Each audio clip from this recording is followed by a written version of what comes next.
Part 2. Crimson Flower. Ethereal Moon. Beyond Escape.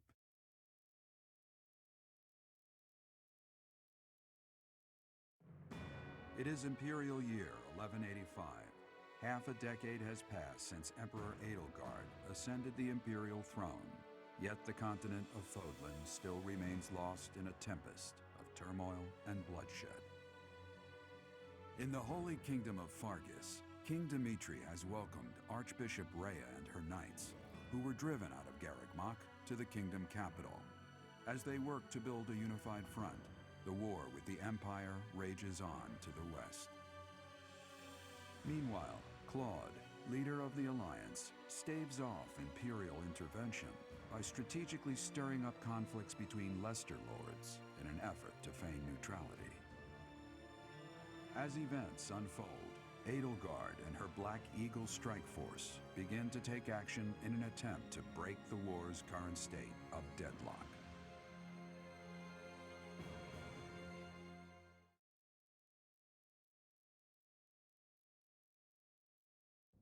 You. How long do you intend to sleep? Your body is awake. Your eyes must open now, and you must find the strength to stand upon those legs of yours. Like so much rain, a pool of blood has fallen to the ground. As spears and arrows pierce the earth, it weeps. And even now, it weeps. In order to survive, they kill. And so the people of this world are lost in an abyss of suffering. They weep as well. The only one who truly knows the nature of such things is I. Or rather, you.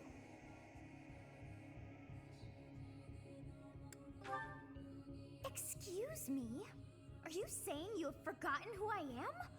How dare you! Get on your feet. Right now! I'll coddle you no more! You are just like a child, always needing me to hold your hand.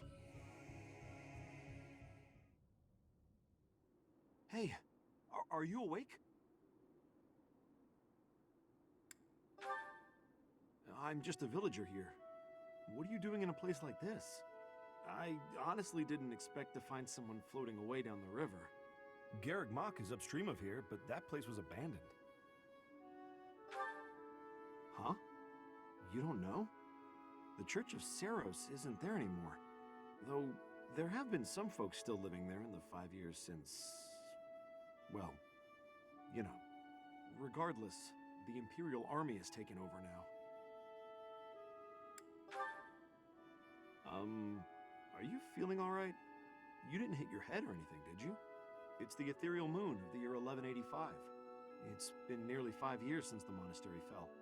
Tomorrow was supposed to be the Millennium Festival, but who's got time to think about things like that? Yeah, that's what I said. But with the war and the Archbishop still missing it all, I doubt there's a soul to be found who has enough blessings worth counting. Hey, slow down, will ya? Where do you think you're going? Are you crazy? The Imperial Army is there. Come on, I promise I won't say you're a coward. Just forget about going anywhere near the monastery. You just remember I tried to stop you, got it? It's not on my conscience if you wind up dead. Unbelievable.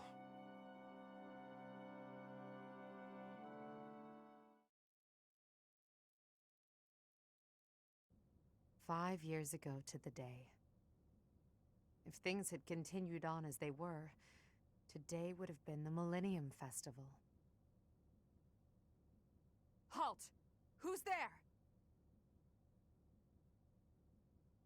It can't be. Professor? Is it really you? But I searched everywhere and never found a trace. My teacher. What have you been doing all this time? Where have you been? Joking? At a time like this? You do realize it's been 5 years since you disappeared. Do you have any idea how guilty I felt? How broken my heart was? I searched high and low after you vanished. Although there was no proof, I somehow knew you were alive. All this time, I led everyone as best I could, and fought with all my heart. It's been a difficult path to walk alone. Welcome back, my teacher. I'm so happy that you're safe. 5 years. Such a short time, but it feels like an eternity ago. Do you still feel the way you did all those years ago? You said then that you would fight at my side no matter how many enemies we should amass. As for me, my resolve has not faltered. I'm determined as ever to see this through to the end. I will defeat the false goddess. I will save this world from those creatures and give humanity its freedom back. So, my teacher, are you prepared to stand with me?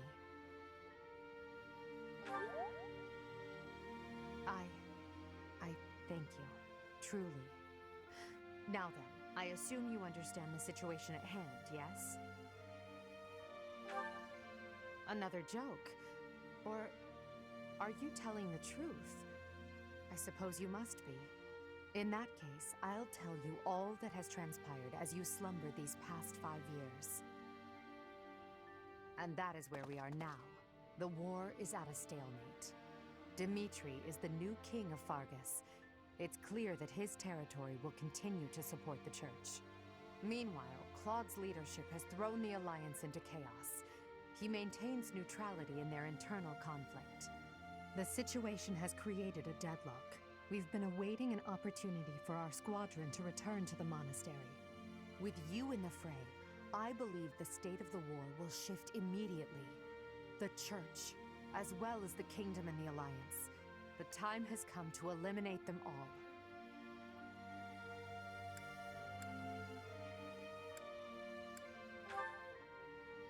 Although we were of different houses, we were companions who lived and learned together.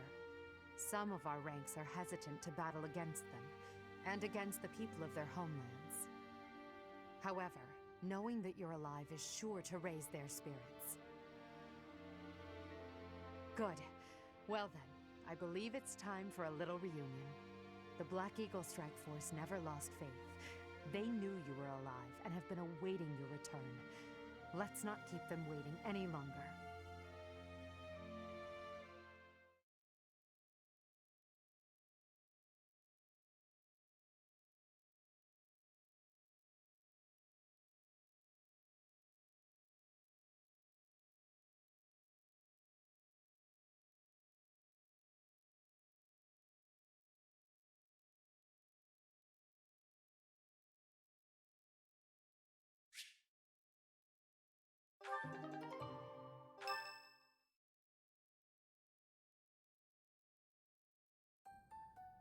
Well now, that face is certainly familiar. I am glad to see you alive and well, Professor. Professor! It's me, Bernie! Do you remember me? I can't believe you're here! I can't believe it! Is this a dream? Can we really be this lucky? This is not dreaming. Our professor is with us again. Welcome to the back. I mean, welcome back. Our group isn't the same without you. I am overjoyed to see you again. It's been so long. Seeing you again fills my heart with hope. Great! Now everything will be easy. That's great you're safe, Professor. I'm deeply, deeply moved. Quite the reunion, isn't it, Professor? Everyone's happy to see you. Come on, Edelgard. You must be happier than all of us combined. She took it really hard when you disappeared, Professor. Of course, we did our very best in your absence. And there was never a day that we doubted you would return to us. Edelgard has been leading us as Emperor. But after you disappeared, it became apparent that you were her anchor. It gives me regret to be admitting this, but our power is not enough. The only one who can be meeting Edelgard's expectations is you, Professor. Most impressive of all is your uncanny ability to bring a smile to everyone's face. In the years since you vanished, we have not lost anyone from our ranks. We all longed for your presence and your leadership, myself included. It seems fitting to view this as a new beginning for the Black Eagle Strike Force. We already have our target. Yes, we must eliminate the Alliance before moving on to fight the Kingdom and the Church. However, that doesn't necessarily mean we must occupy the entirety of the Alliance. House Regan stands against the Empire. Therefore, our target is Deirdre, the aquatic capital. We must cross the Aramid River, which separates the Empire and the Alliance. To do that, we must take the largest bridge across it. The Great Bridge of Myrden. Myrden connects the monastery and the Imperial capital to the east. It is the shortest route there. An Alliance stronghold has been built at the Great Bridge. We'll take that and then head north.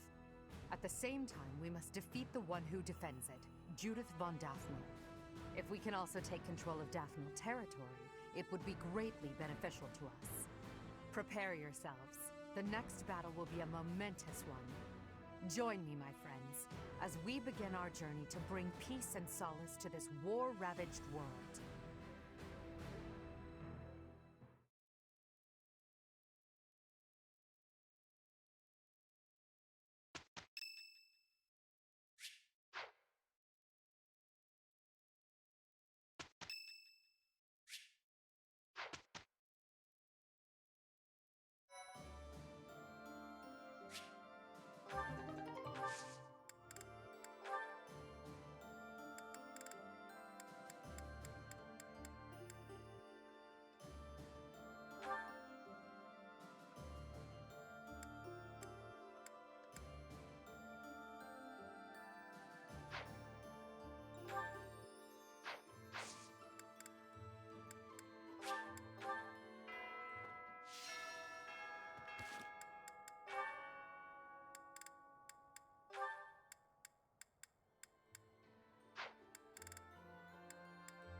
It's normal for history to be revised in favor of those who hold the power. The documents in this library are no exception. It's perfectly possible for someone to have made edits to them. But it's my belief that no one has the power to blot out the truth entirely. I like to read the same texts over and over again. That way, I can spot some of the truths hidden between the lines.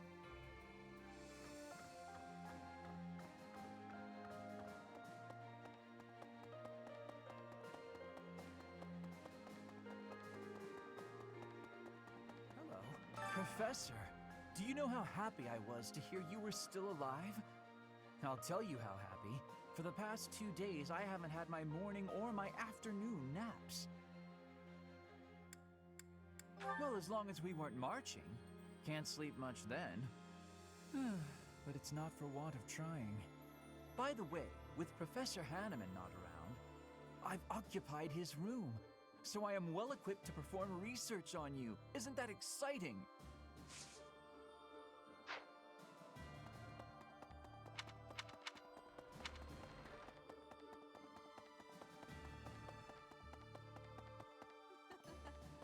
Professor, I'm sorry to have dragged you into the fight again so soon after our reunion, but you appeared at a most opportune time. I'm truly humbled by your support, my teacher. Thank you.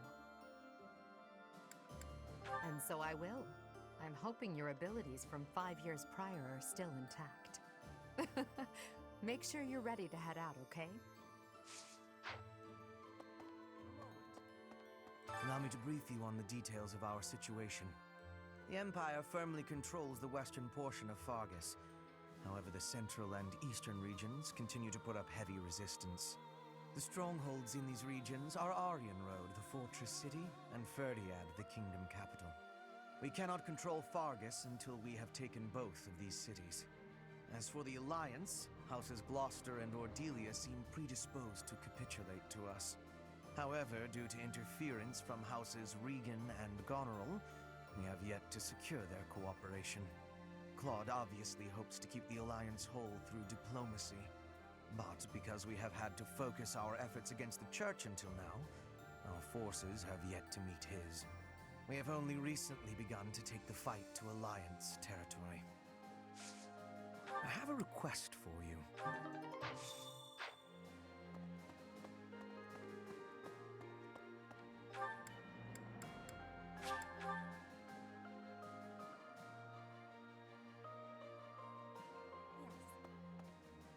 Edelgard is controlling the Empire. She is putting the pressure on the Kingdom in Alliance. Empire and religion are at open war. It will be difficult for us at first, but corrupt nobles are many. That means the common people will rebel and be joining our side. With you, Professor, the battle tides will turn. I have certainty.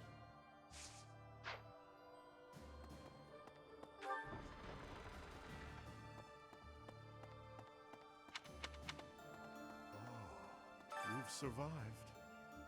How very fortunate. Were you dead, I wouldn't be able to fight you. But you are very much alive.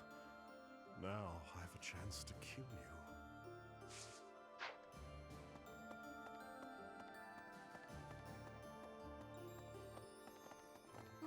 Right. Okay. Professor.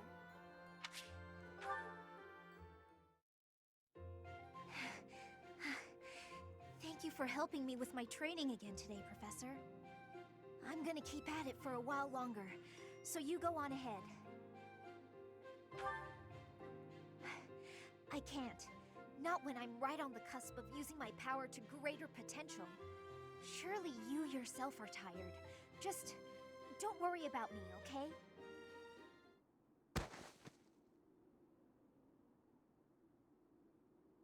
I'm sorry, Professor. It was careless of me to continue, despite how fatigued I clearly was. I probably should have listened to you. Now I've made a mess of things. I can't help but feel the need to rush in all things constantly. You get that way when you realize you haven't got much time. 18 years ago, House Ordelia was involved in a civil conflict within the Empire. All we did was respond to a call for aid. We weren't involved politically. But once the rebellion was crushed, my family was held responsible for the aid we gave, and the Empire gained some sway over us as a result. At the time, the noble houses of the Alliance took a passive stance. No one lent aid to my family. As a result, some key officials within the family were killed, and people from the Empire were sent to replace them. Among those people were some mysterious mages. They were unsettling, in a word. Skin pale as death. One after another, they captured and imprisoned the children of our household. They began performing terrible rituals on the children, though it's probably more accurate to call them experiments. With the Empire monitoring our every move, my parents could do nothing but watch in horror as all of this unfolded. One after another, the children died, until the only one left was me. You know, my hair wasn't always this color. During their experiments, they'd been doing things with my blood. One morning, I awoke like this. A shock of white hair, all trace of pigment gone. Upon seeing me, the mages were delighted. They realized that their experiments had finally succeeded. Sure enough, they ran a test and saw that two crests coexisted within me. Losing pigment from my hair wasn't the only loss. The mages informed me that my lifespan was now greatly shortened. 5 more years at most, perhaps less. Shortly thereafter, the mages lost interest in me, and we never saw them in the Ordelia household again. Since all that, our family has been in decline. It's challenging now even to govern our territory. After all my mother and father have suffered, I at least want them to have peace as they grow older. That is all I wish for, but I haven't much time to ensure it comes to pass. It's not like what's been done to me can be undone. Professor. The only way I can conceive of would be to remove my crest somehow. But I don't know if that's even remotely possible. Even if it were, I wouldn't be of much use to you and the others without my crest. You sound resolved. I'll allow your resolve to bolster my own. Thank you, Professor.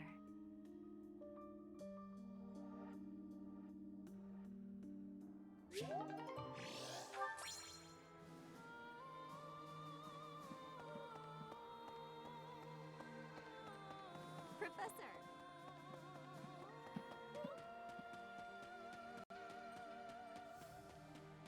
Hey!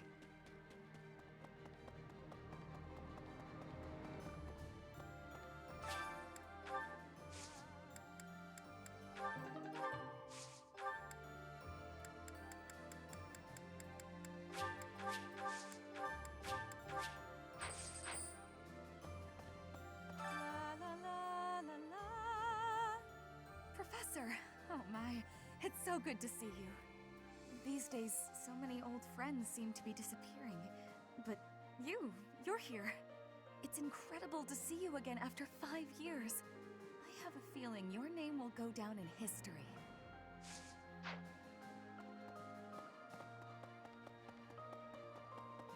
Okay.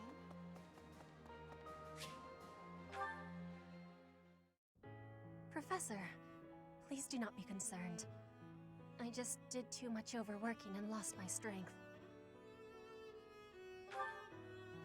Yes, I have no problems. Accept my apology for giving you worry.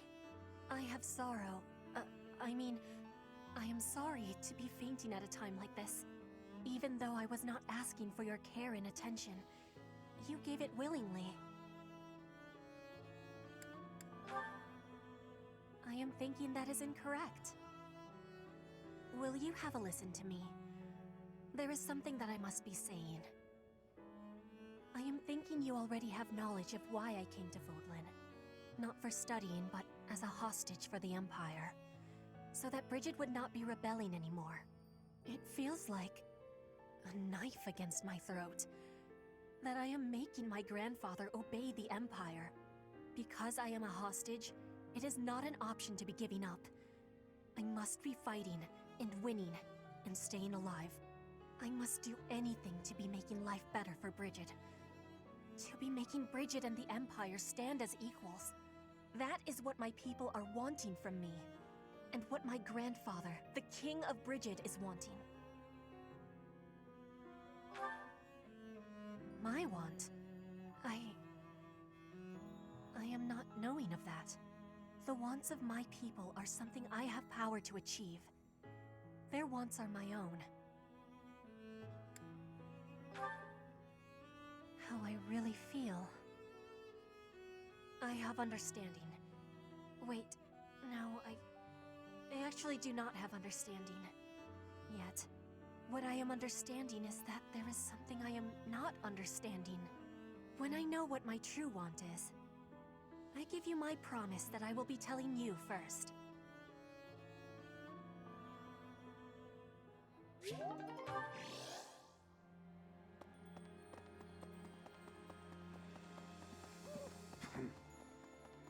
A moment, please. By making an enemy of the Church, disorder is running rampant among the populace. It's quieted down over these last 5 years, though. The well-being of Her Majesty is steadily improving.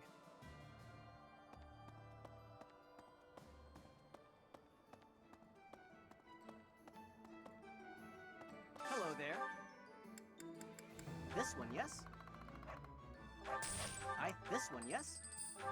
I thank you. Return soon, please. Right. Hey there.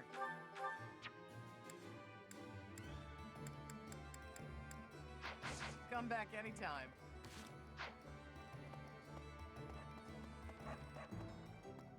Hello there. this one, yes. I thank you. This one, yes. This one, yes. This one, yes. This one, yes. This one, yes. This one, yes. This one, yes. This one, yes. I thank you. Return soon, please. Hey, welcome. You have a good you have a good you have a good you have a good you have a good you have a good you have a good you have a good you have a good you have a good you have a good pleasure. Come again. There's unrest everywhere these days. All of my fellow merchants seem to be endangered. I hope things go back to normal soon. People need more to smile about, aside from my great deals. Hey, how about a favor? A moment, please. Hey! Ah! At long last, we meet again. I knew you were alive. I knew you could survive. And 5 years on, you arrive. We're reunited. I'm glad I kept watch for you in the downstream villages all that time.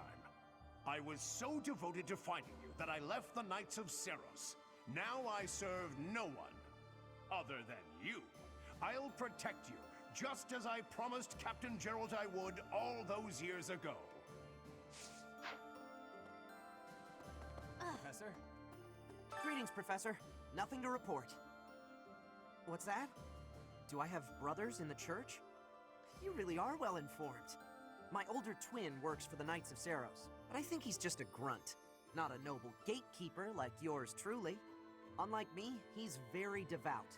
He left the Empire a long time ago.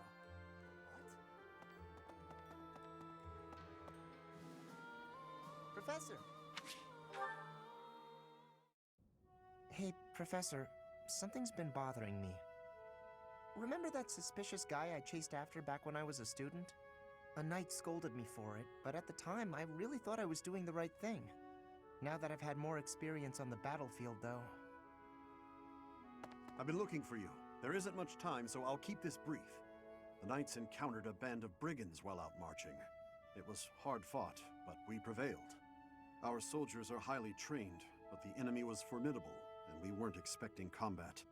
There were a number of casualties among our troops.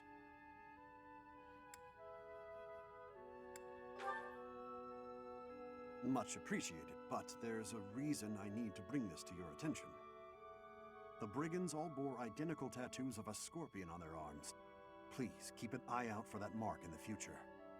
Oh no.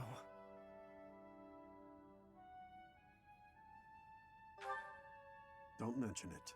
If you'll excuse me, I need to get back to my duties. Heck of a coincidence, right? As soon as I mention that suspicious guy, this happens.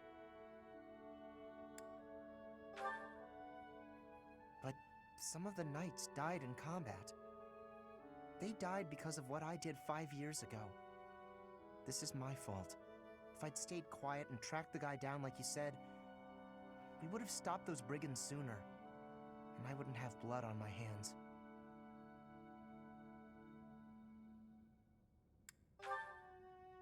But he probably wouldn't have. Now those knights, they're not coming back. We both know it. This is all my fault.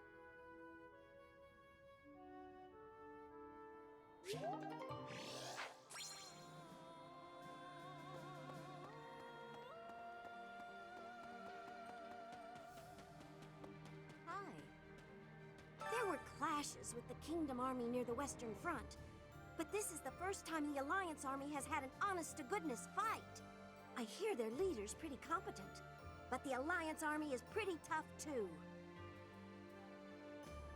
Hey there. Ah, a new face. I am Randolph von Berglies. I'm the guardian of this place. Wait a moment. I'm sure I've seen you somewhere before. Ah, yes! You're Her Majesty's professor. You're alive? Oh, this is my little sister, Fleisch. She's just a rookie, but she's helping me as my assistant. Hello, I'm Fleisch von Berglies. It's nice to meet you. I know I'm inexperienced, but I'm gonna do my best. You can count on me to look after my big brother. I've heard you're planning to march into Alliance territory. I'll be here to guard the fort.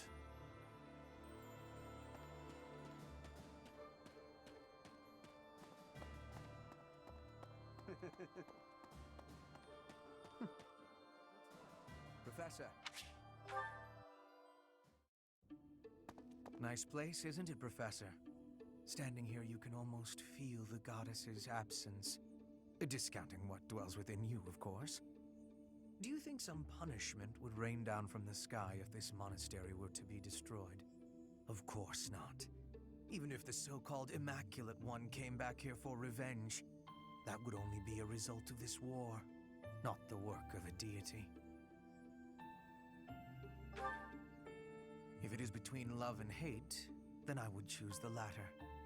The goddess failed to properly govern this world. That is why it is necessary for Lady Edelgard to become the supreme leader of Fodlan. Those with power must use it wisely. Is that not a teaching of the Church of Seros? It's absurd to preach to others what you cannot practice yourself.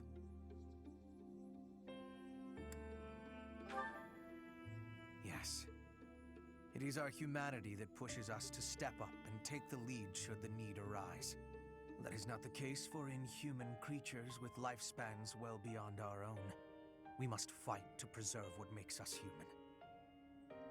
You are the one closest to the enemy. I wonder if you will be able to maintain your humanity to the end.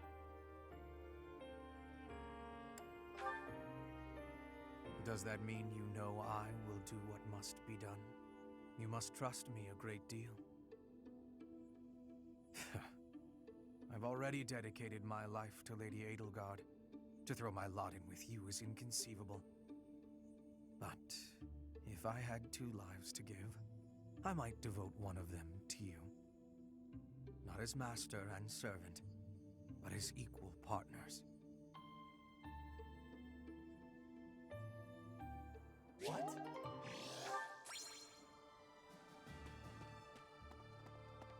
Hi there!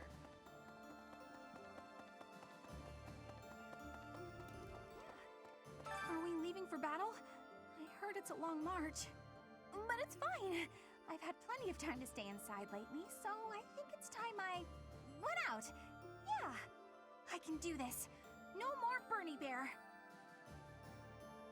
Oh, yeah. People call me Bernie Bear since I hole up in my den all the time. Not anymore, though.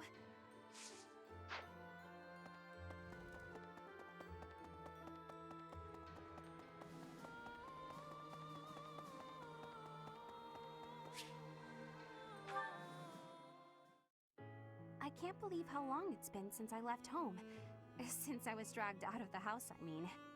5 whole years. It's weird to think about. At first, I remember I was desperate to go back, but now it's the opposite. I have friends here, and I have you. The monastery's become a second home to me.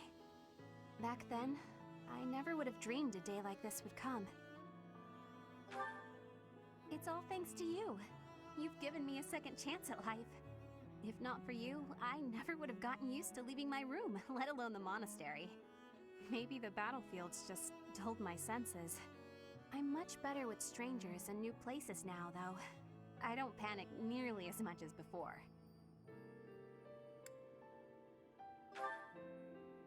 What? Independent? As in, alone? That sounds like a tough assignment. Where did this come from all of a sudden? Hey, hold on. You're teasing me, aren't you? Please don't joke around like that anymore. It's torture for me.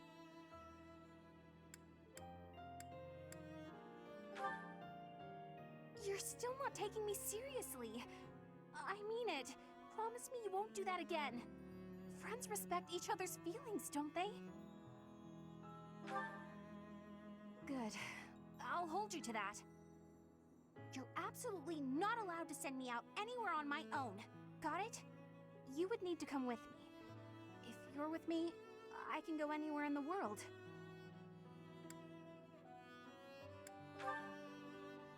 No! purpose. Why can't you get what I'm saying? I thought we were finally getting close. Guess I'm not good enough for that, though, am I? I'll let you have this one, but you better be ready for next time.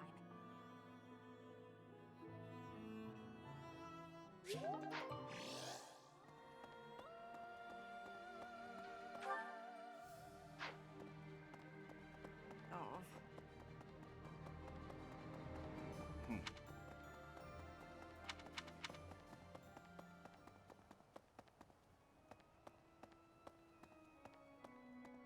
Hi there!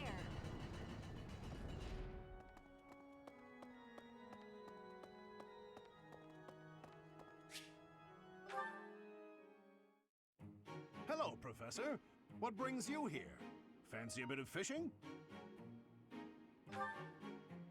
You know, I can hardly go fishing without thinking of old Gerald. He and I would just sit here, casting our lines again and again. I'm no better at it now than I was then. Not a single nibble. Ah, just like your father. He used to tell me exactly the same thing. I was hopeless at it, but he was a master. In the time it took me to catch one fish, he could fill his basket to the brim.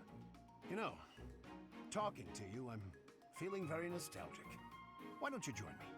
We can trade some stories about the old man.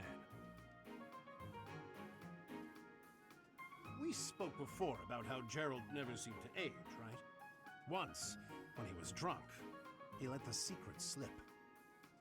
He said he'd had an infusion of crest-bearing blood, and it had greatly extended his life. Well, we'd both been drinking. I figured he was joking, so I just laughed it off. Then I asked him his age. He said he'd stopped counting after he hit 100. And he was telling the truth. In those 20 years he was away, he didn't age a bit. An incredible person, to be sure. And I probably don't know the half of it. Actually, I'd like to ask you something about Gerald, if you don't mind. When Gerald was away from the monastery, what was he like?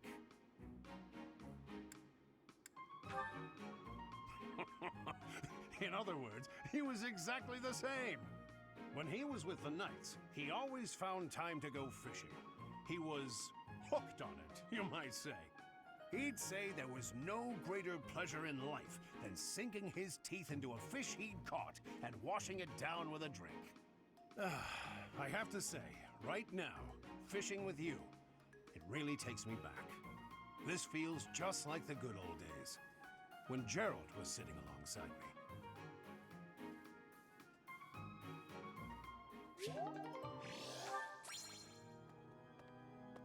Hi.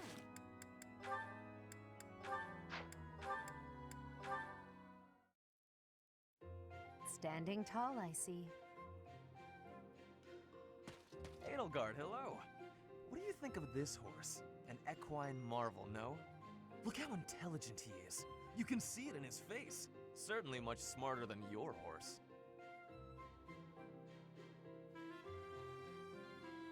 Oh, what a lovely bloom. Behold, Edelgard. Do you see this blood-red bloom? This is much more impressive than the pale little sprigs you have there. And as I'm sure you know, redness symbolizes courage and strength. Ferdinand, stop. I can't believe you're wasting my time with a petty one-sided rivalry. What are you complaining about? You told me not to publish my pamphlet, and I complied. I've had enough of your foolish antics. Very well. I will grant you the duel you so desperately desire. But when I win, you must forfeit the right to bother me with your ridiculousness. Forever. Do we have a deal? Ah, so you'll fight me after all? Wonderful. To battle, then! All right, Edelgard. Have at me! As you wish. Ha!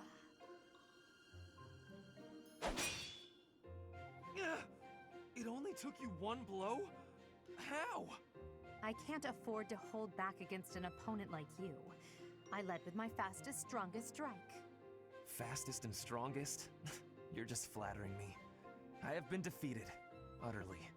I cannot believe I was foolish enough to challenge such a plainly superior opponent. The difference in our skill level is not so great as all that. If you had taken the first strike, you might have won. That's why I didn't give you the chance. I do not think talent is what separates us so much as readiness. I had not the faintest idea of what to expect from a real duel. I was playing, but you were not. That such an ill-prepared noble would think to challenge you?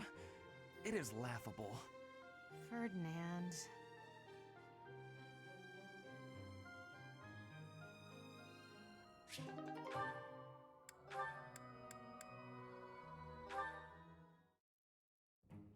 Linhardt, I finally found you. These structures were built more than 1,000 years ago and still remain. Amazing. Most interesting, there's a pattern to the saints' emblems carved into each of the sarcophagi. Here, you'll see if you come take a look. Perhaps another time. Right now, I have something to discuss with you. You've said before that you don't care about the usefulness of your research. After giving it some thought, I decided that I'd like to create an institution for Crest and Relic research, and I'd like for you to lead it. All you would need to do is carry out whatever research you like. Somebody else will decide how to make use of your findings. What do you think? I imagine such an environment would suit you quite well. Let's be clear that I have my reservations, but I suppose I'll take you up on your offer, if you insist. Although I'm unsure if it's a good idea. If my research dries up, you'll be stuck with a worthless institute. I do hope you understand that, Your Majesty. Why are you skeptical about my proposal? It's because all I've ever cared about is following my own curiosity, wherever it takes me. Being head of some institution and researching as part of an organized team sounds like no fun at all. At that point, it's not research, it's just a job, and one I've been practically forced into at that.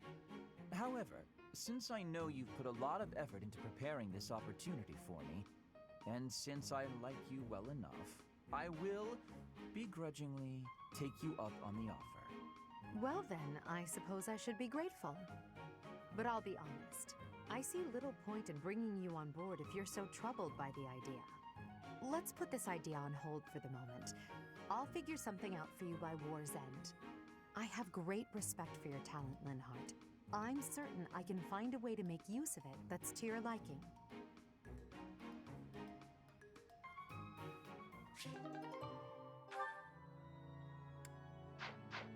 Oh. No. Hey, I was so surprised to hear that the faith of Saros was a sham, my eyes nearly popped out of my skull. But just because the church lied to us doesn't mean that the goddess isn't real. That's my take on it anyway. I'd feel very anxious with no one to pray to.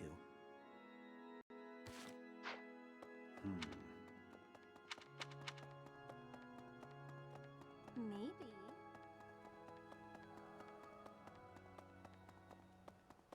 Right. Okay. Within the territories of the Alliance, the Gloucester and Daphnel houses dominate the West. House Gloucester has always supported the Empire. There's not much chance of them defying us. So all that needs to be done to restore peace in the West now is to crush House Daphnel.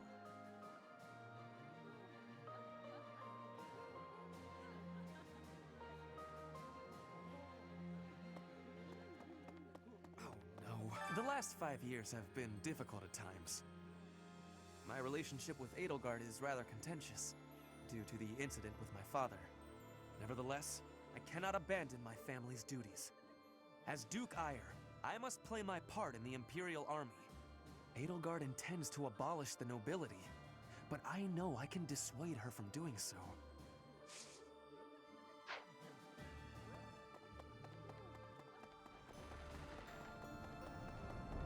No, since the great nobles lost their standing, the regulation of the merchant houses has relaxed somewhat. You'd probably have thought that would make it easier for us to profit, but the world isn't so simple. The war has made the price of goods unstable, causing no end of hardship for the people.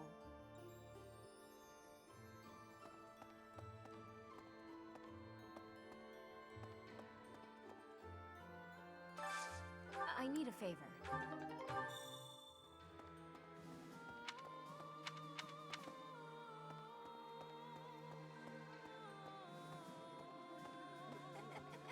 I'm relieved you're here, Professor. It seems we've reached a stalemate on the war front. I admit I'm feeling apprehensive about fighting the Alliance. No. I have to shelve my personal feelings. There are bigger things at play here. I'll fight with full force. I'm counting on you to lead us to victory, Professor.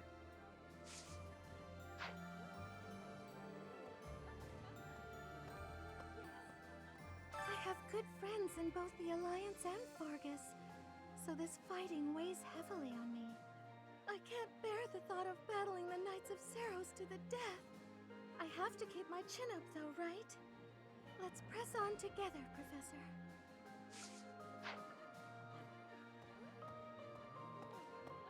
I've been working here for a few years now. There are plenty of others working here too. Since the acolytes and students aren't here, it's up to us to pick up the slack.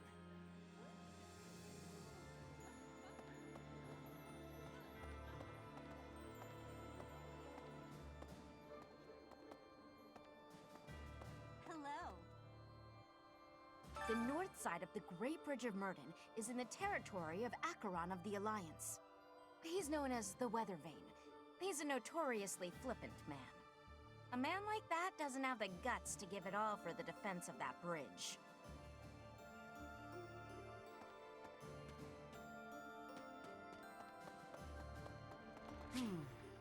Okay.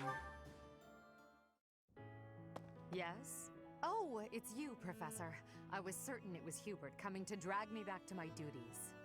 Your Majesty, you must know your supreme talents are needed at present. Why not gaze at these documents instead of the sky? Doesn't it? And the worst part is that he's always right, so I can't even argue with him. But that's enough about Hubert for the moment. While I have your attention, I'd like to thank you for your help in that last battle. As you well know, I'm perfectly capable of commanding the army by myself. However, when you're around, it's somehow different. I'm not sure I can properly explain it. I suppose your perspective on the battlefield is simply sharper than mine. When you're devising tactics and tricks for us, it's almost as though you can read the enemy's mind. There's no getting around it. Your talent for strategy far exceeds my own. I'm quite jealous, in all honesty. Is that a fact? Well, if you insist. I suppose a flower from another's field is always more beautiful. I'll admit, I think of you as rather detached.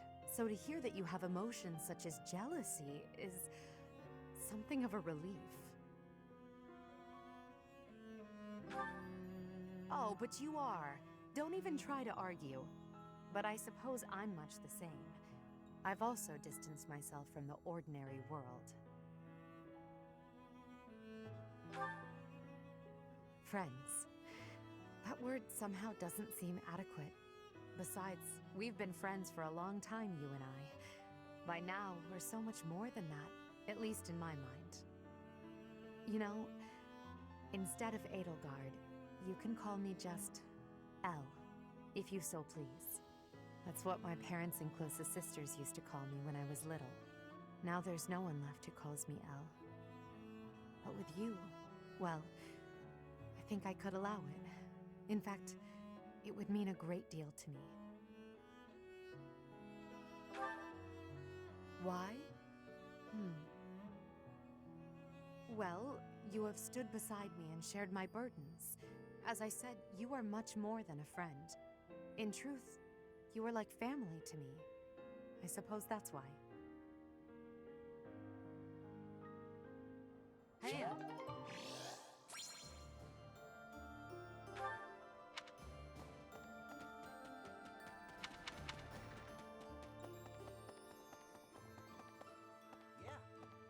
right, I'm ready to fight. Let's do this. Leave it to me.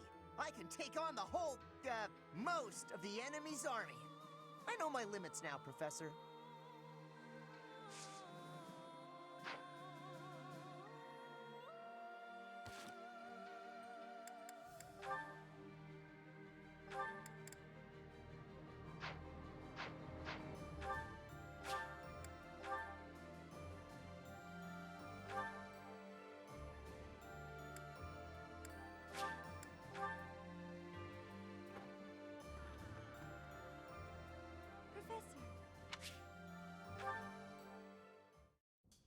Do you have a moment, Professor?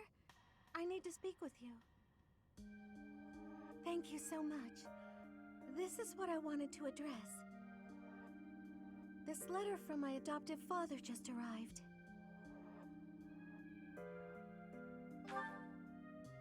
Oh, have I not mentioned him? He's the reason I first came to the Officers' Academy. He's also the one who dragged me from the church where I was living, just so he could use my crest.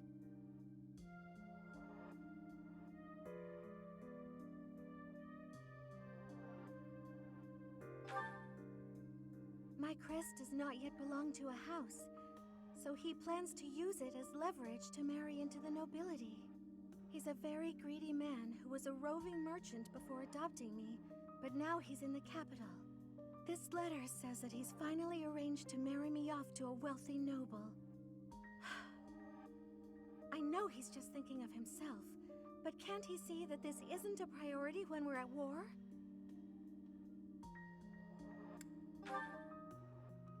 I suppose it's possible. He may be worried about carrying on his bloodline, but... I don't know what to do about this proposal.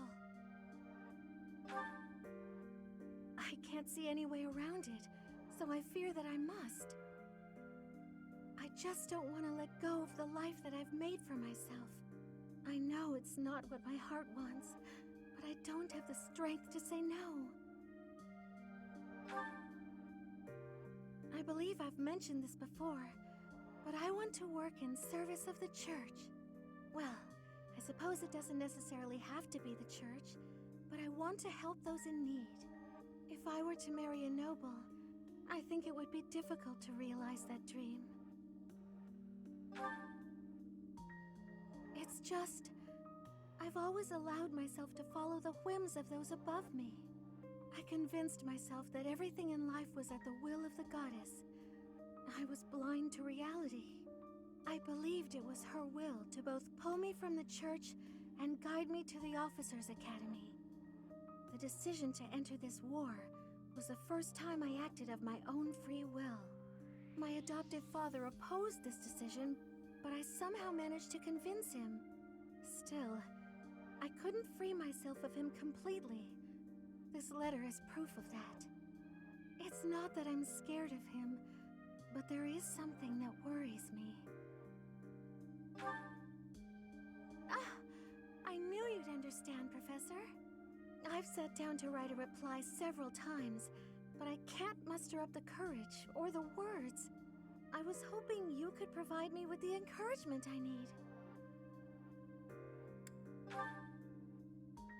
That's a very good point. We're only given one life, so we must do all we can to pursue our happiness. Okay. I think that may have been just the push I was looking for. I'll tell him the truth.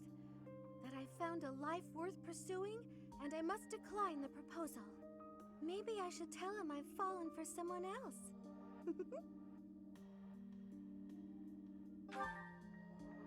Why, it's you, Professor. Isn't that obvious? I'm just teasing. Now I'm off to write this letter and stand my ground. Thank you for your encouragement.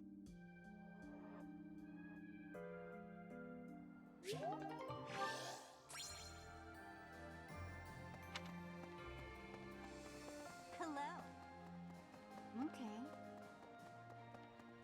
Hey.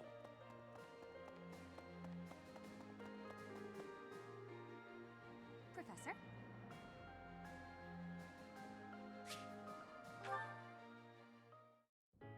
This may seem a bit sudden, but I want to thank you, Professor. That is, for letting me live my life the way I want. I've noticed you've been giving me fewer of those soul-revealing gazes lately. I appreciate you making an effort to not trouble yourself over who I spend my time with.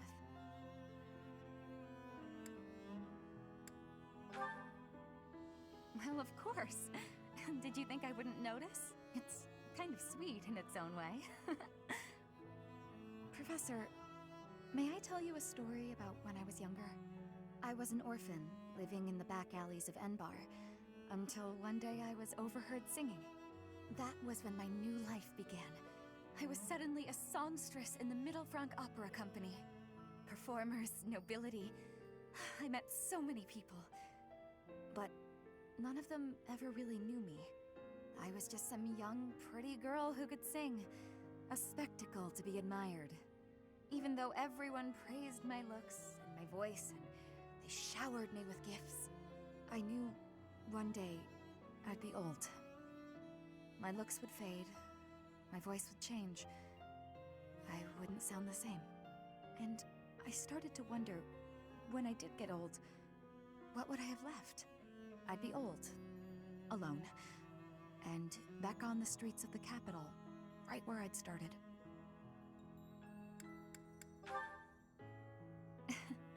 That's sweet of you, even if you are just flirting. I never had much to begin with in life, and I worry that one day I'll be that way again. That's why I keep searching for someone who will love me. Someone unaware of the songstress, who can love a girl that used to be scared and alone on the streets of the capital. I wonder if such a strange person can even exist.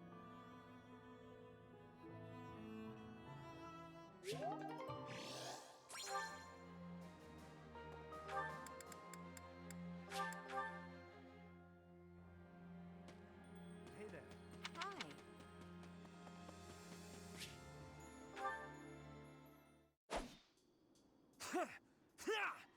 Take that!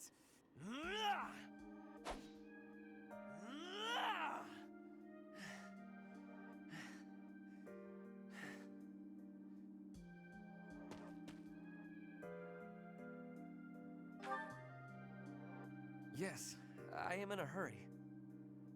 Edelgard claims victory after victory. She never stops. 5 years ago, she ascended the throne and swept away the corrupt nobles, my father included. I always thought I would be the one to unseat him. But she did it instead, with all the ease and indifference of someone cracking an egg. Now, as the head of House Eyre, I serve Edelgard. I have to accept that I am her subordinate, working beneath her to reunify Fodlan.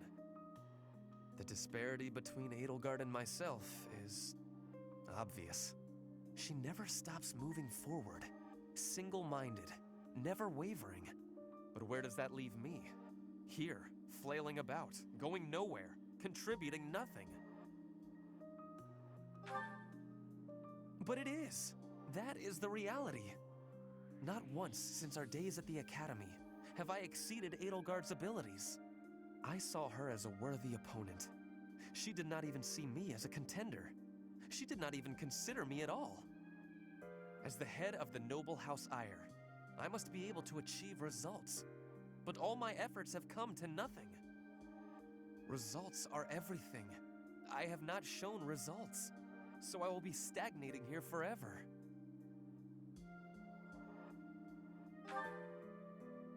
I appreciate your kind words, but you are wrong. I know that I have a massive wall to climb, and I must climb it alone. Even so, may I ask a favor? Professor, please keep an eye on my progress. I would appreciate if you were always by my side, bearing witness to my accomplishments.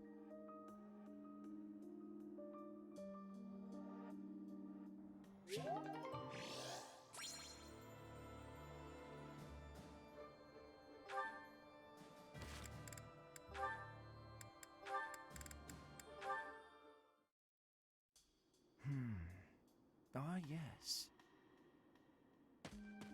Professor, what brings you out so late? I've been worrying about something. I asked you once to help me achieve my goal of being a person who can simply nap all day. Then I thought, if the world becomes a peaceful place, all my crest research might be for naught. Well, I don't see how crests have much use in times of peace. Certainly there are crests that make you stronger and could be used in engineering. And I suppose crests that increase magical abilities might help doctors heal injuries. Still, the possibilities seem limited. It's as if crests were designed to be used only in times of war. Their power meant to bring about death and destruction.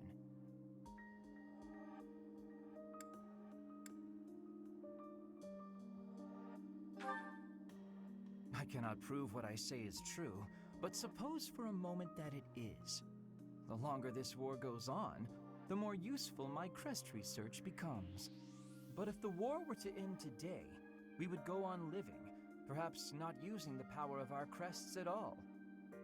It is truly my dream to be a crest scholar, but I also dream of all the wonderful naps peace would bring.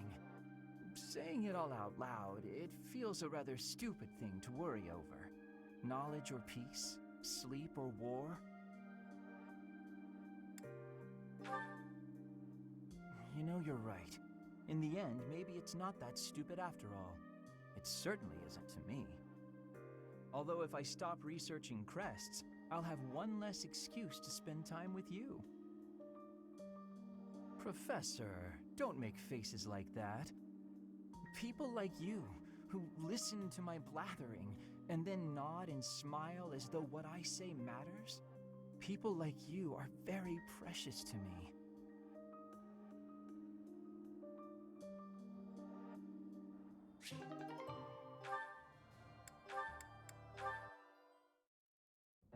Show them this letter. Threaten them. Do what you must. Now go. Yes, sir.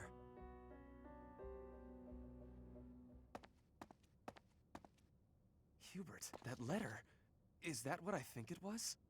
I suppose there's no denying it. But Edelgard explicitly forbade me to send it.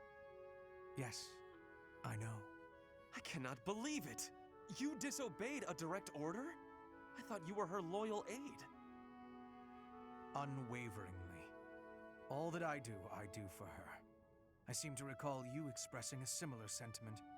It is our role to guide her when she is on the wrong course of action. Is that not what you said? You are not supposed to do it in secret.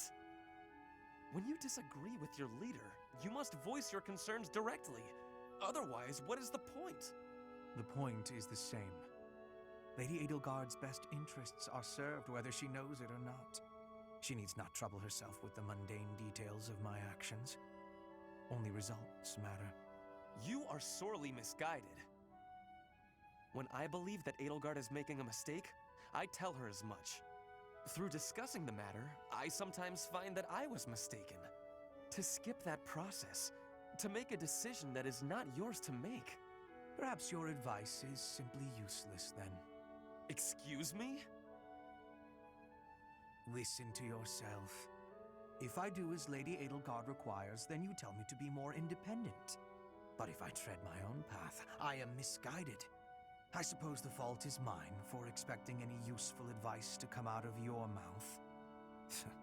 Ugh, I have had enough of your grousing. To think, I started to believe you were a useful aide.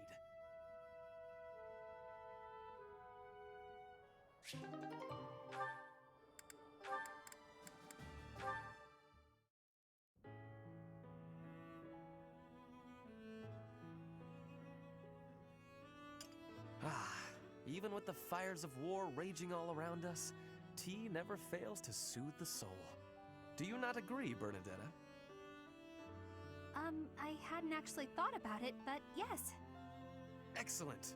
Oh, that reminds me. What's that?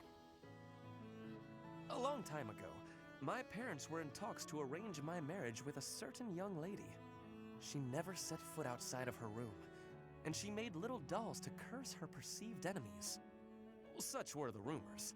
Frightened, I dissuaded my parents from going through with their plans. I can see that. She does sound pretty frightening. I relate to the staying in the room part, though.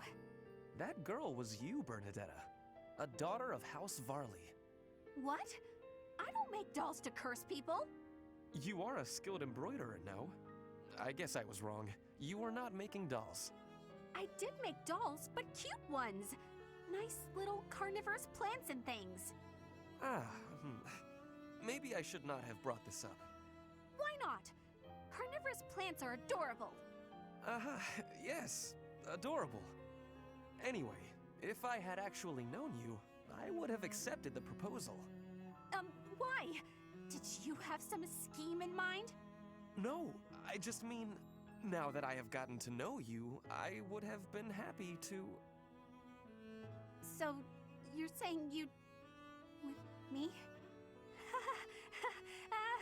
It's getting kinda hot in here, isn't it? Maybe it's the tea. Why are you getting so worked up? That was all a long time ago now. A long time ago? Yes. Now we are soldiers fighting together in the same great conflict, right? And my parents are gone. So any agreements they might have cooked up would be completely invalid. I guess so. Just think, if we had been married, we would not have been able to build such a deep friendship. That's true. Yeah, we never would have gotten this close. I would have given up on the relationship my parents chose for me and shut myself away even more. So all in all, I am glad I refused to marry that doll-cursing princess. Hey! I said I never made cursed dolls! Sorry. I am just glad to have met you at the monastery. I had better take my leave. We should have tea together again sometime soon. Yeah, see you. I'm glad we met here too.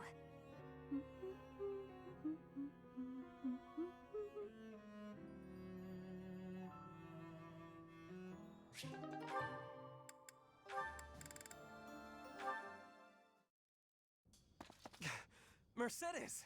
Finally! There you are. Ah, Ferdinand! Why are you so short of breath? I just wanted to show you something. What's this? Oh. Yes, these are financial records that I recovered from your adoptive father. They prove that when he adopted you, large sums of money changed hands. Where did you come across these? I stealthily made my way into Ferdiad and looked around his estate. It was easy. That kind of thing is no trouble for an intrepid young noble such as myself. That's amazing!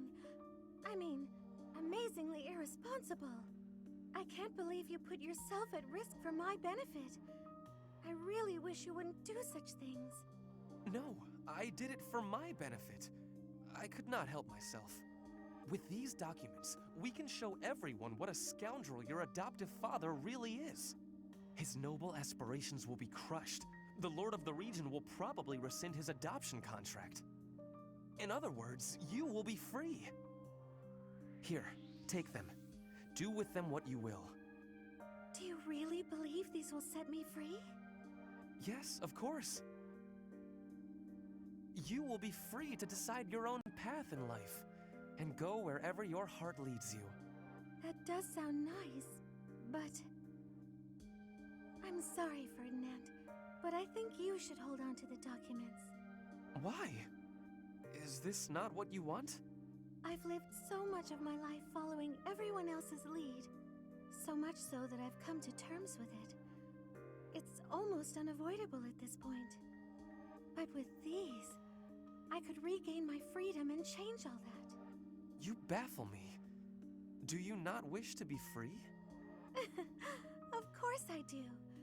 Let me try that again in a way you might understand. Ahem. A true noble cuts their own path, seizing freedom from the clutches of tyranny. I cannot argue with that. Fine then. I will hold on to the documents. But I'm really very happy that you're so concerned with my well-being, Ferdinand. It means so much to me that you went through all that trouble on my behalf. Of course, Mercedes. The smile on your face is well worth the effort.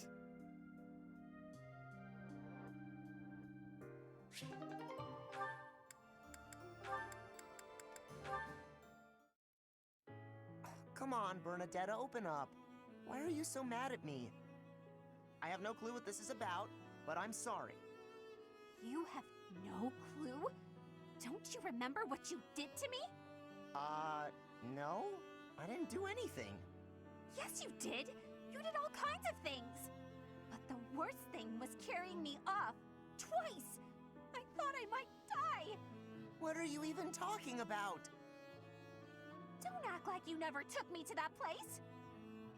What place? Why won't you? Oh, the place with the pretty view. Why are you mad about that? Because you hold me around like a piece of luggage. Again, why are you mad about that? Don't act all surprised. How would you feel to be yanked around like that? I'm sorry. I didn't realize I was just excited to show it to you. Maybe I went a little overboard. I'm real sorry about that. You are? Well, I hope you understand now. I definitely do, and I feel awful about it. What can I do to make it up to you? Anything you want. I want to show you how seriously sorry I am. Well, all right. I'd like you to, bring me to that place again. But promise me 2 things first. Anything. No carrying, no pulling around. Treat me gently. Sure, of course. No problem. But that was 3 things, not 2. That was 1 thing. Be gentle, okay? Oh, okay. Sorry. What's the other thing? I want you to promise not to take anyone else there. Only me. All right, I can promise that. Seems a little strange, though. Why do you care? Come on. If you really want to apologize, hurry up and take me there. Right, on it. Here we are. Look at that gorgeous sunset. This is it. The same view. After all that time inside, the sun feels like it's piercing right through me. This little bit of sunshine? You really gotta get outside more. From now on, I'm gonna take you to all sorts of different places. I promise I'll be gentle, and I promise I won't take anyone else. Just you and me, all right? What? But... okay. But if you get sick of me, I'm sorry ahead of time. What? Good one, Bernadetta.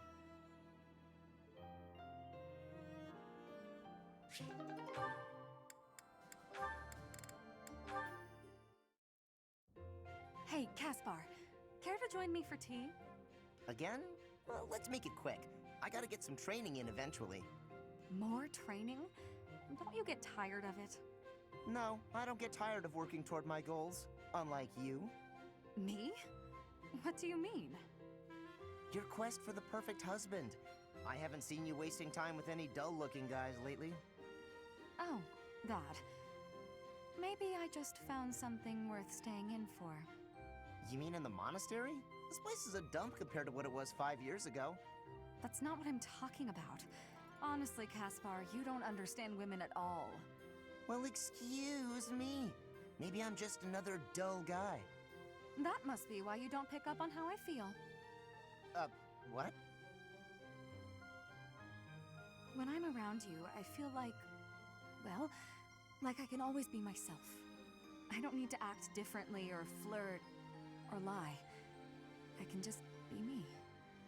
I always said you were little brother material, but when we're alone like this, the idea of marriage... Nope. Hold it right there. I'm gonna need a minute. I was not ready for this. Caspar, settle. You might be getting the wrong idea. I was only saying, when I'm with you like this, I can forget all about marriage and just be friends. Huh? Right. Of course. Though I suppose relationships like that can also lead to marriage. Now I know you're messing with me. I'm not trying to tease. I was just thinking out loud. If neither of us ever find our special someone, it might not be so bad to settle down and spend the rest of our lives together. What do you think? I haven't really thought about that. I'm not really the romance type. Spending the rest of my life with you doesn't sound so bad, though. But why are we even talking about this? There's no way you won't find someone great. Stranger things have happened. Either way, no point in worrying about it now. I'm plenty happy with our current situation. Let's just focus on staying good friends. Good idea. Here's to us.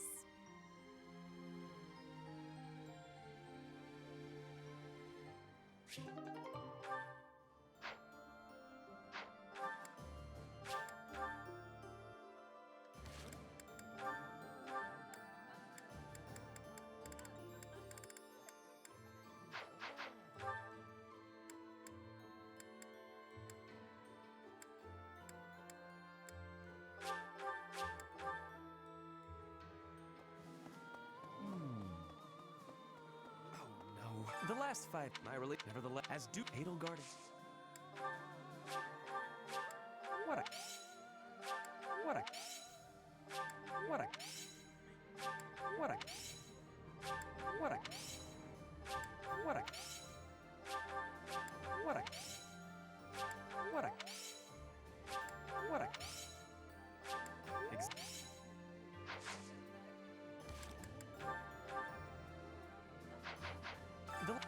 Nevertheless, as Duke Edelgard.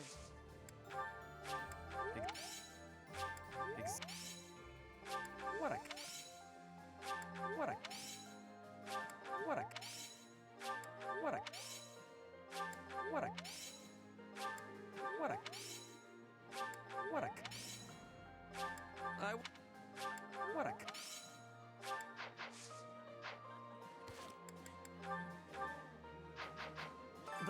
Nevertheless, as Duke Edelgard. What a. What a. What a. What a. What a.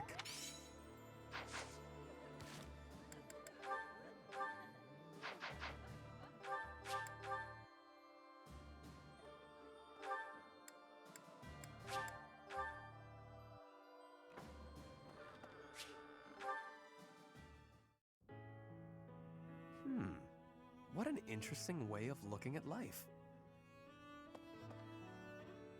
Ah, it is you. Just at the right time. There is something I wanted to discuss. Something about you. I am starting to believe that you are a true hero. You hold the Lost Crest, you wield the Sword of the Creator, and you lead everyone in battle against great enemies. Not only that, but you are a strategist. You stand alongside rulers, supporting them, advising them. You do not seem particularly ambitious, and yet you accomplish so much. I am not exaggerating. Everything I said is true. I have been reading about the history of Fargus, you know. The kingdom's founder, Lug, the king of lions, had two advisors. One of them was Pan, the undesiring strategist. According to historical records, Pan wanted nothing for himself. He devoted himself entirely to Lug. He had tremendous power, but he never seemed concerned about his legacy.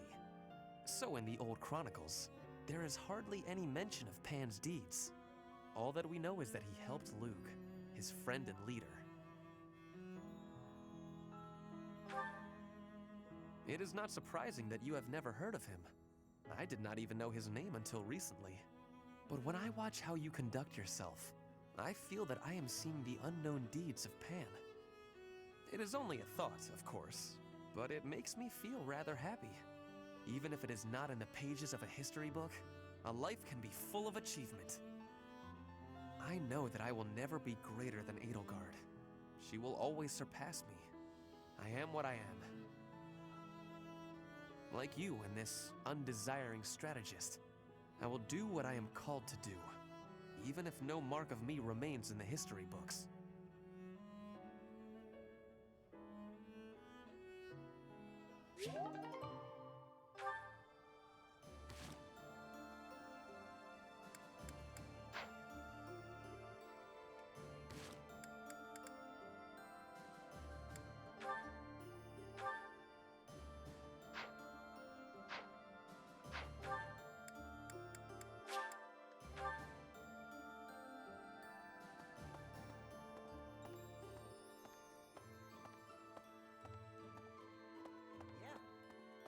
All right, I'm ready.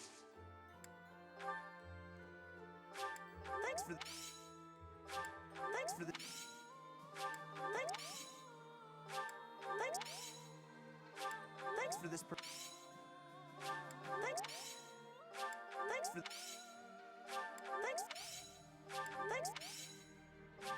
Thanks. Thanks for this. Thanks for.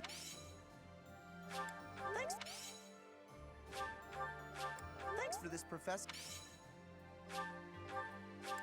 Thanks. Thanks for this. Thanks.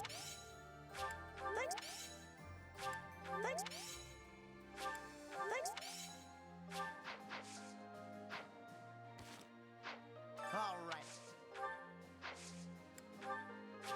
Thanks for.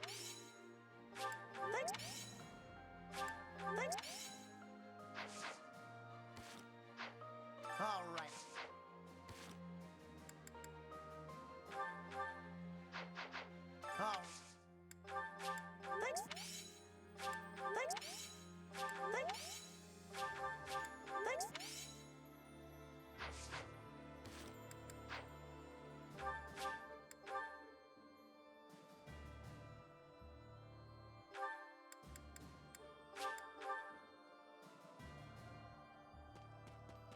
Hi.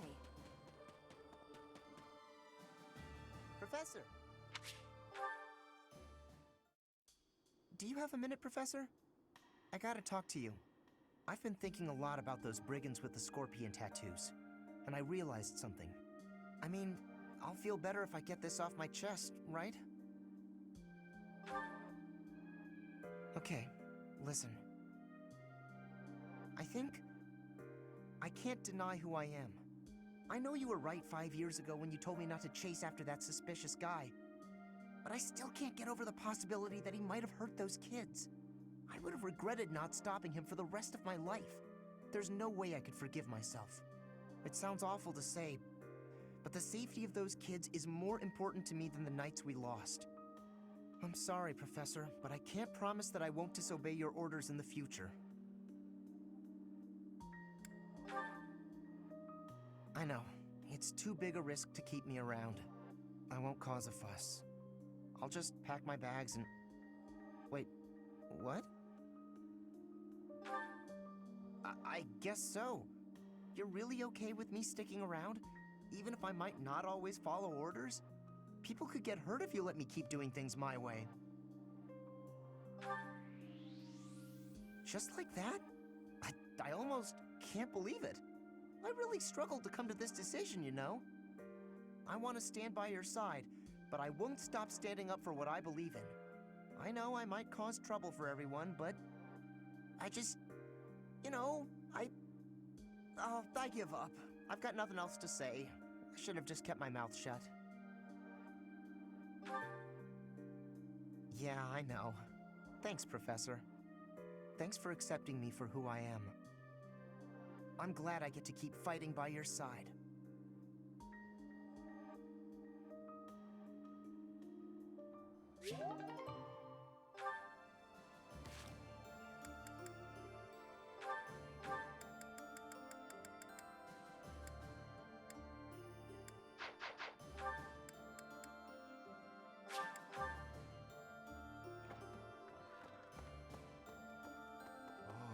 You've survived. Were you dead? I'll...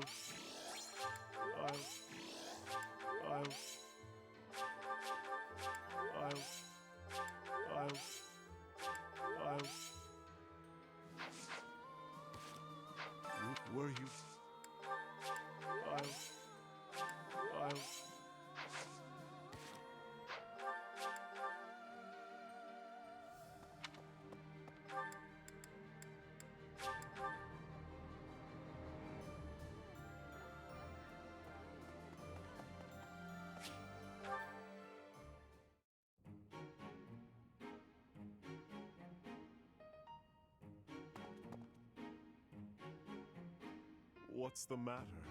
Not hungry?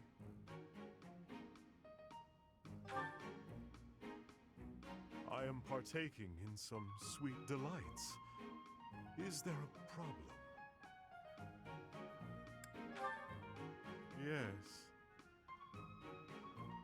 I am a person too.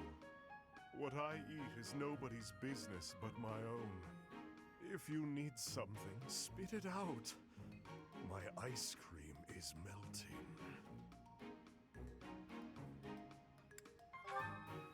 Perhaps after I finish devouring this treat.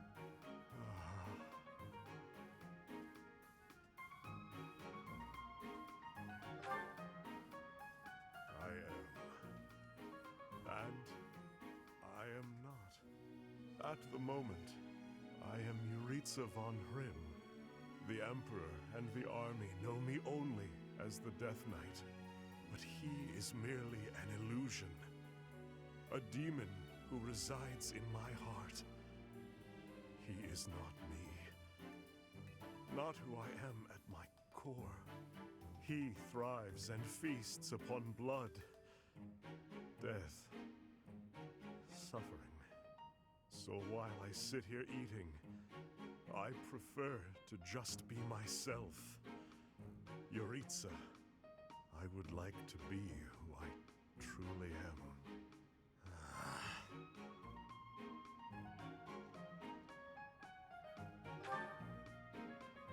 I am incapable of enjoying my dessert with you gawking at me like that. I have no further words for you. Go.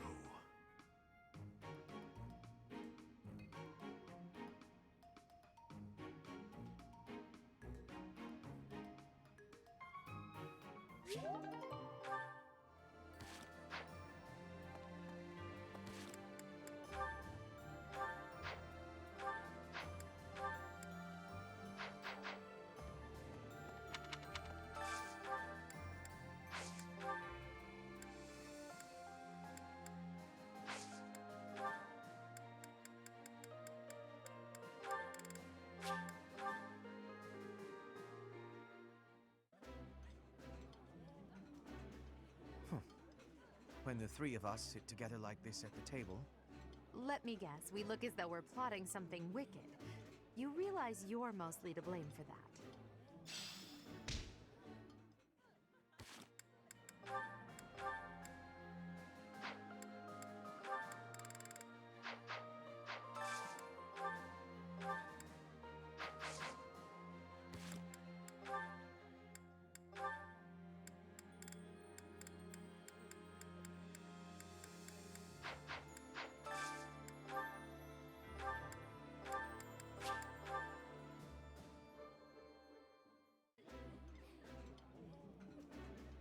The food here is coming.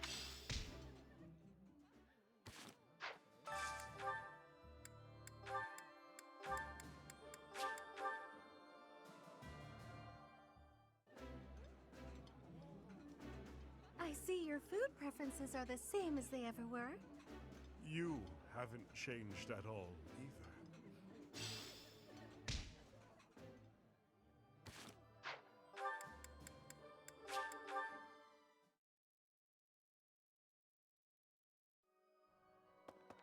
Hey!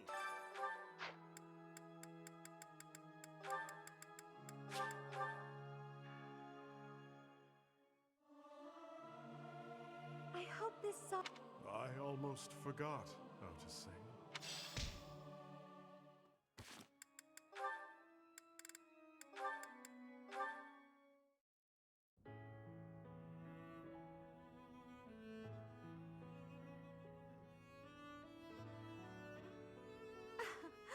I never imagined I'd see you again.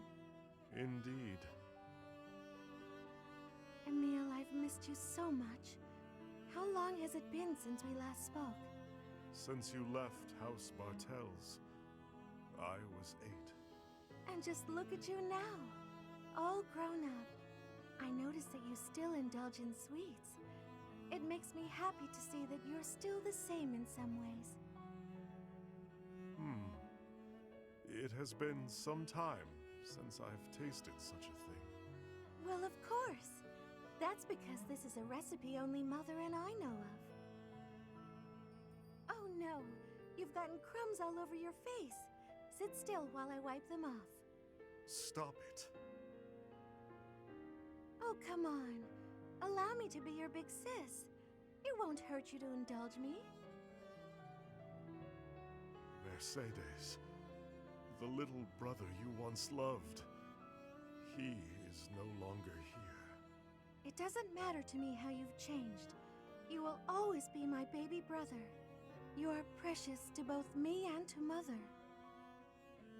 Mother is well, I assume. She is very well. You should send her a letter. She'd be so thrilled. I suppose. Mother has always borne a deep regret over what happened. We should have brought you with us. We never intended to leave you alone with House Bartels. Perhaps not. But it was wise of Mother to have only taken you. As the heir, if she had taken me, Father would have searched relentlessly for us all. And had he found us, I feel certain he'd have killed you both. Yes, that's what Mother said too. He'd have done exactly that. You know, I've heard about what happened. About killing the family of House Bartels. And? Are you afraid of me? Or do you despise me? Neither of those. That isn't why I bring this up. I understand your reasons, but it's a terrible thing to take a life. You understood that even then. I've been waiting a very long time to ask you. Why did you do it? Why did you kill your father? Because I wanted to. I know you're avoiding my question. I can hear it in your voice. I won't ask any further if you don't want to tell me why. But just let me know if you ever feel ready to talk to me about it. Understood. The time may eventually come. Until then, I'll wait patiently.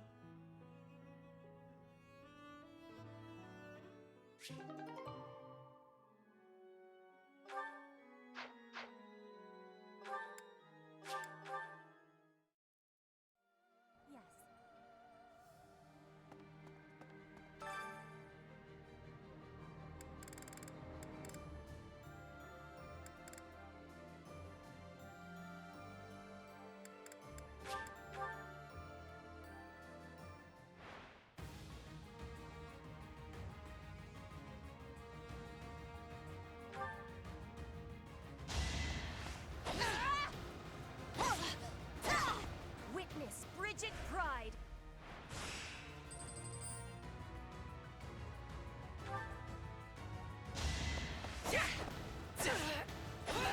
I fight for justice's name.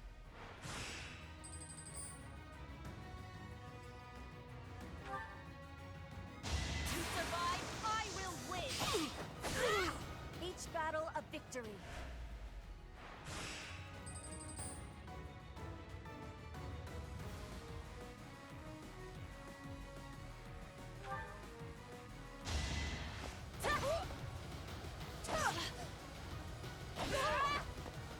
With all of my might.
Will this one do? Many thanks. Will this one do?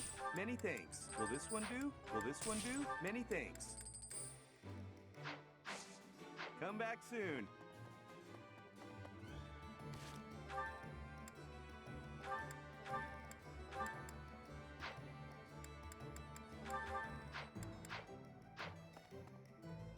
Hey there.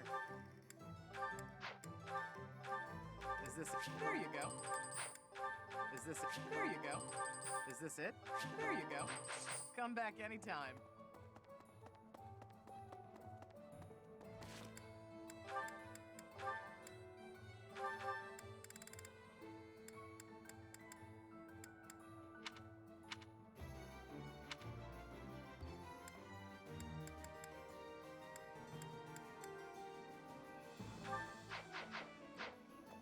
Hello there. This one, yes? This one, yes? I think this one, yes? I think. Return soon, please.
The newly crowned king of the Holy Kingdom of Fargus, Dimitri, has declared fealty to the Church of Seros and is raising an army in preparation for all-out war with the Empire.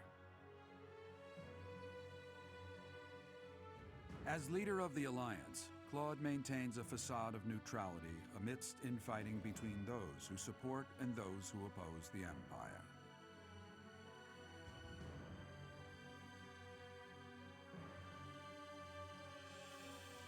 Meanwhile, the Black Eagle Strike Force plans to capture Alliance territory before Edelgard takes the war to the Kingdom and the Church of Seros.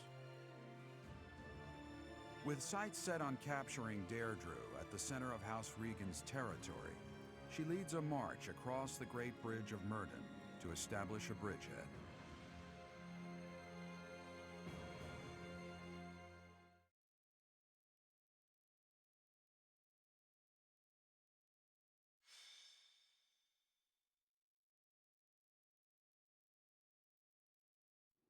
We're about to commence our attack on the Great Bridge of Myrddin. But first, allow me a moment of your time. It is something that I can only ask of you. Listen well. It concerns Lady Edelgard's uncle, the regent of the Empire, Lord Arundel. Although he is currently cooperating with Her Majesty, he maintains his own sizable military troops. It seems to me that his plans differ from our own. I assume you recall a certain group's scheming from 5 years ago? Solon and Kranya. They both served Lord Arundel.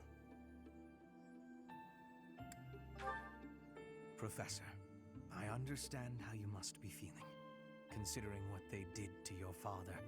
I know it must be foul to even consider cooperating with their kind.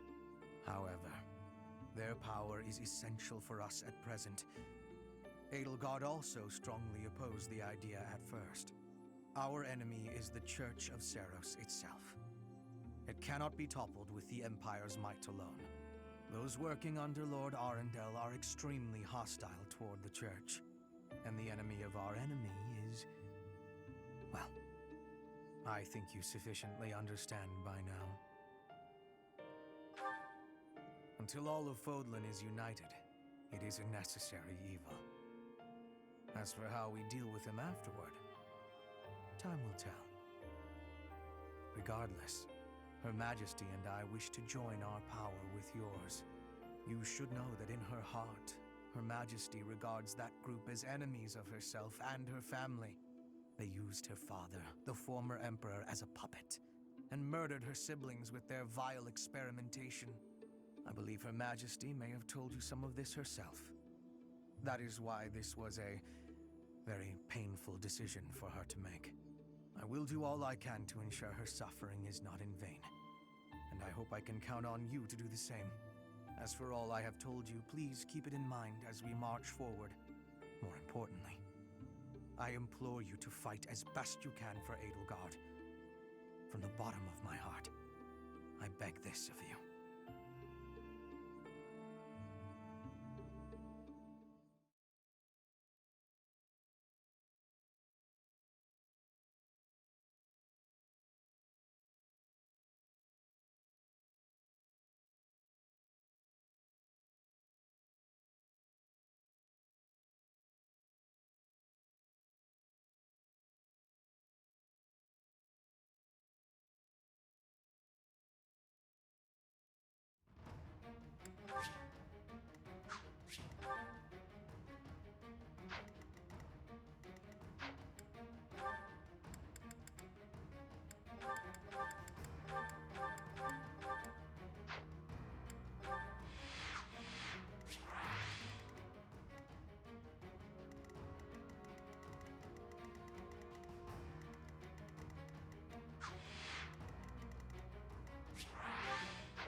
Is that the one?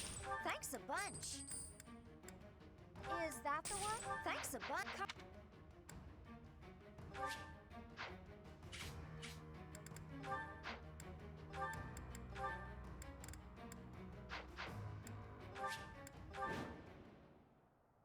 We'll be capturing the Great Bridge of Myrden, a key strategic location of the Leicester Alliance. Claude will surely be sending reinforcements, so we must prevail before they arrive. Our opponent is Judith, the so-called hero of Daphnel. We can handle her, so long as we don't get careless. The boy said to run if I was in danger, but I could never do that. I'll hold out until reinforcements arrive. I'll cut a bloody path. Ready for anything.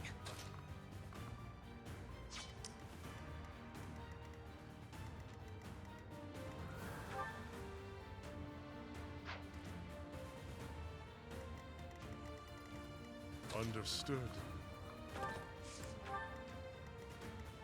More fighting. I will prevail.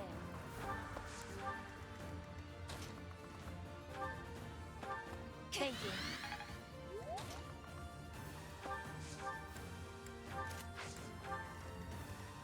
Let's make this quick.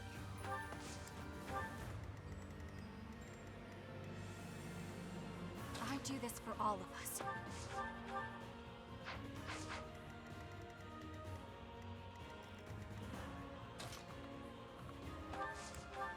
What's my strategy?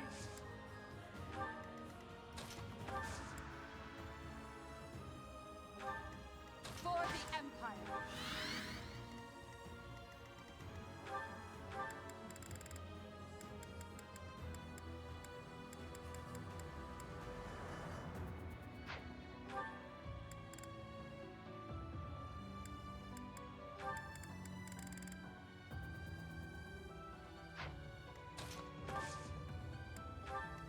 I'm awake.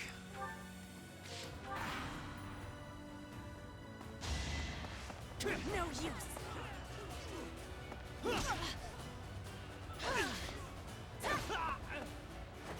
My heart burns with pride.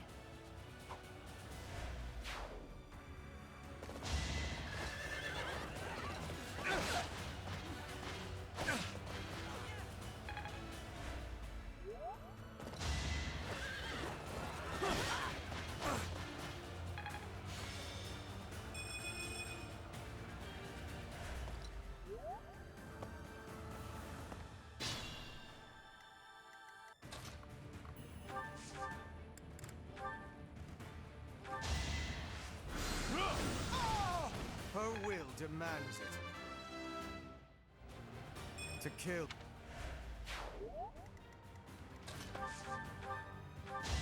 Sorry, but this is war. Still here.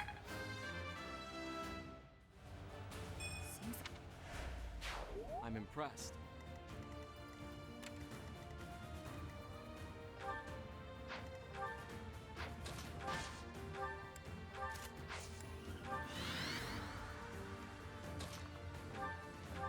Well done.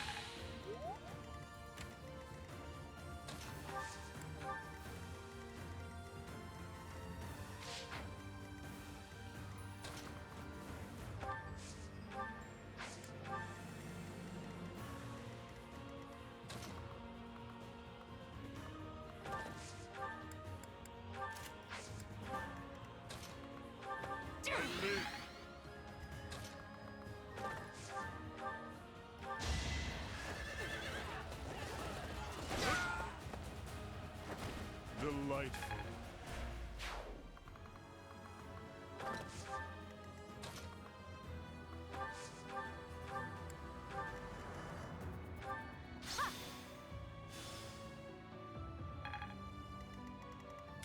Put me in there.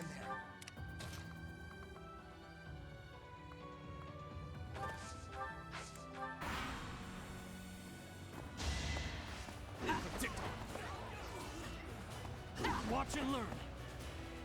Here is something to believe in. Another victory. Now's our chance.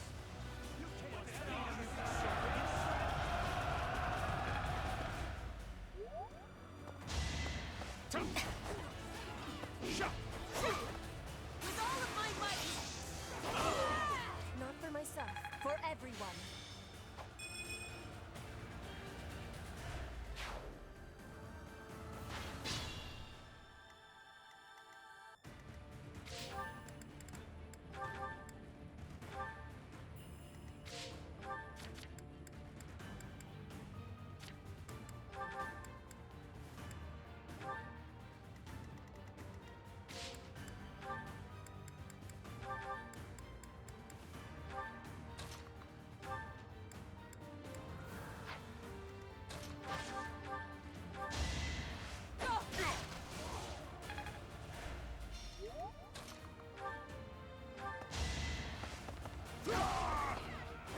You're all going down.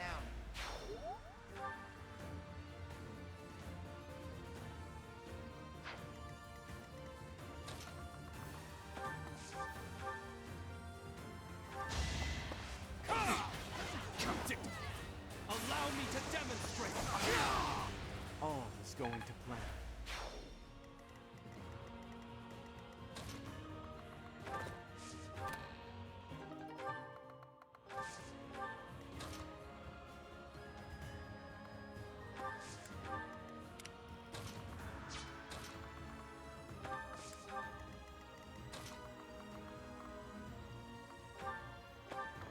That helps. Appreciate it.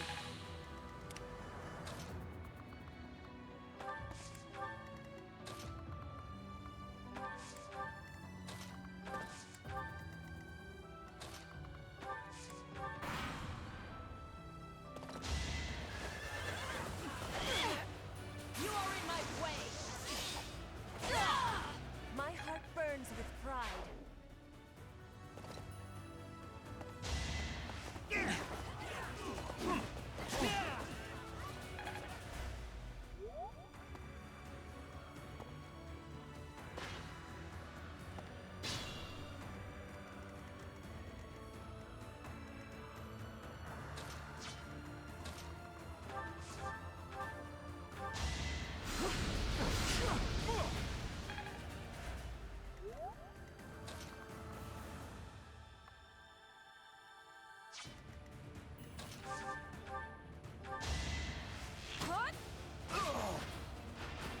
I'll get through this.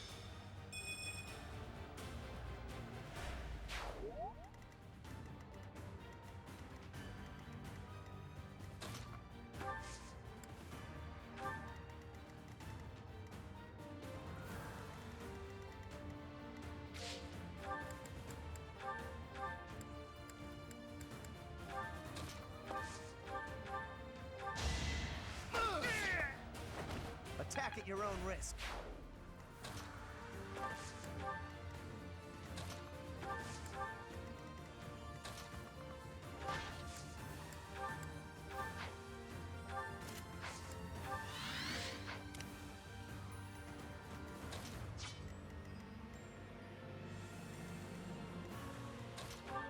Thank you.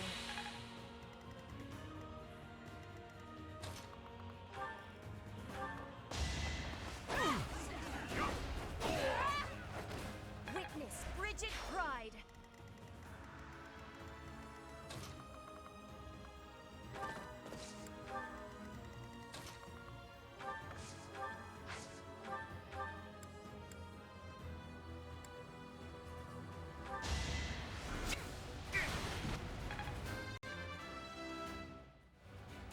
Maybe.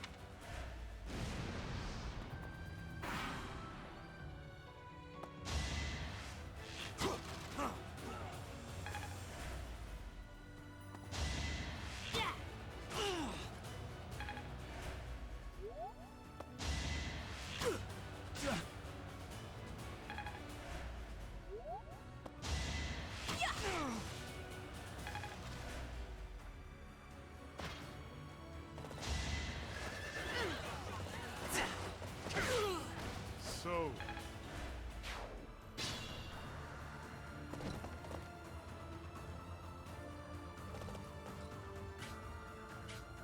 Judith! I'm so glad you're safe. Claude sent me here with reinforcements. Why do I have to put up with orders from that false leader? Because you're from the smallest noble house in all the Alliance, you whiner.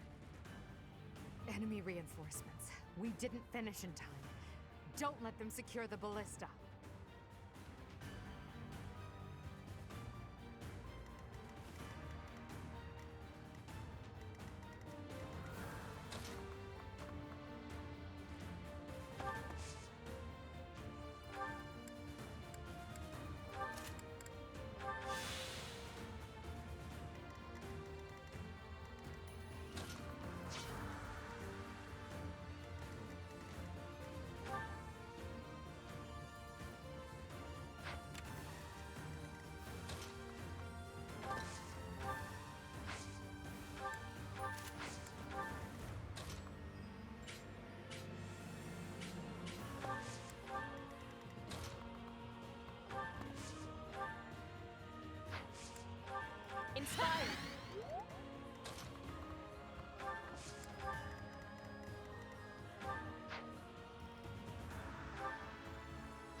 put the plan into action. I will see this war through.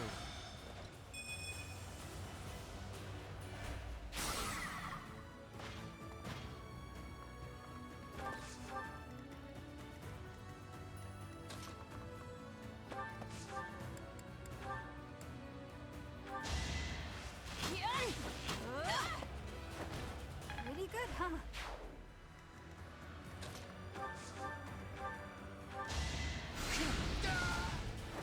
I hate this feeling.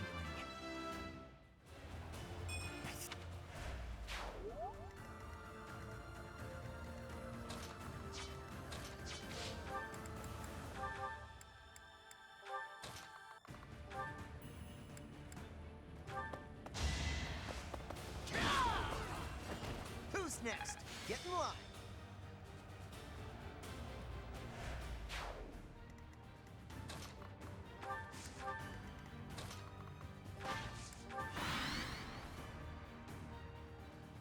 Professor, you know Captain Gerald's killer was connected to the Empire. Why did you side with them? Answer me, traitor! It's over.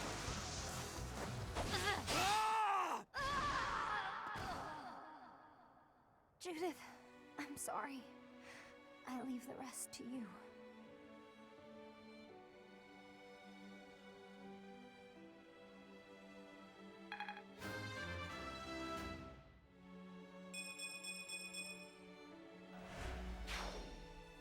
Leone, you had such a full life ahead of you. I wish I could take your place. There's no reason I should die in this place. It's time for me to return home.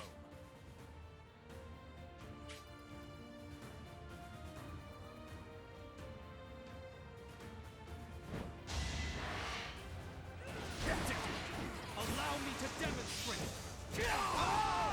I must lead them well.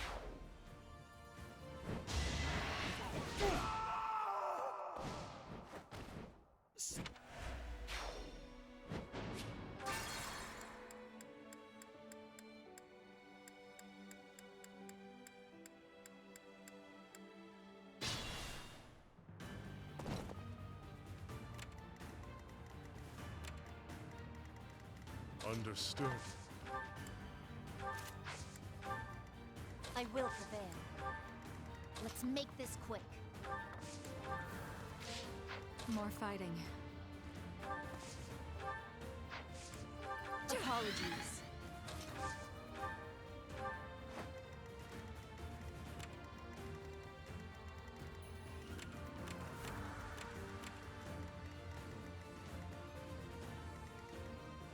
Ready for anything. We'll cover you. Exploit their weak spot. No time for pity.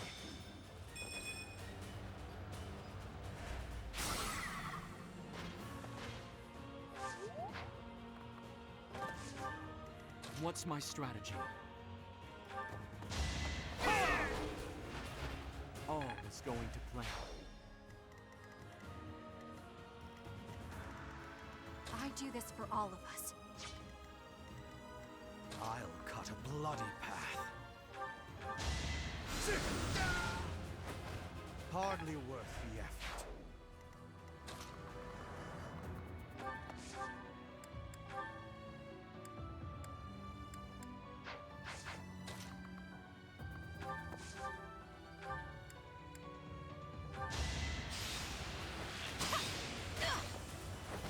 I'll be home again soon. I'm awake. Put me in there. Might makes right.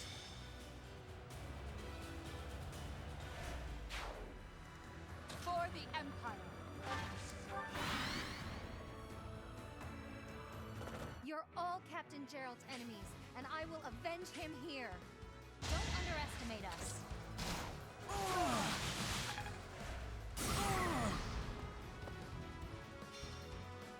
The lands on the other side of this bridge are mine. I can't just let you cross. Just die.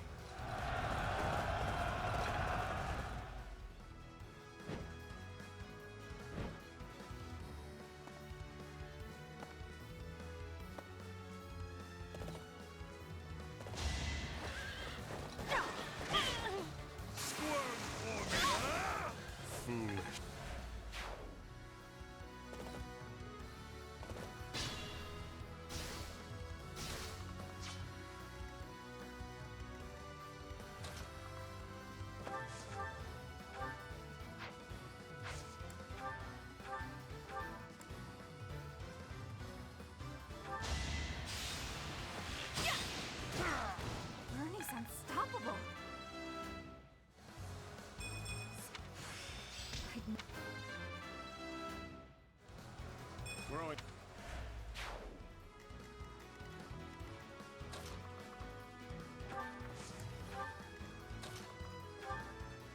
Thank you.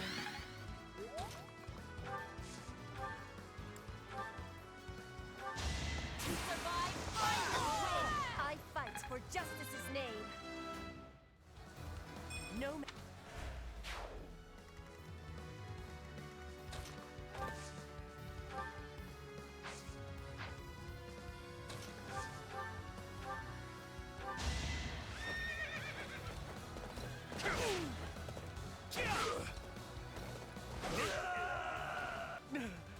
If only I had joined the Empire sooner.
Dying would defeat the purpose.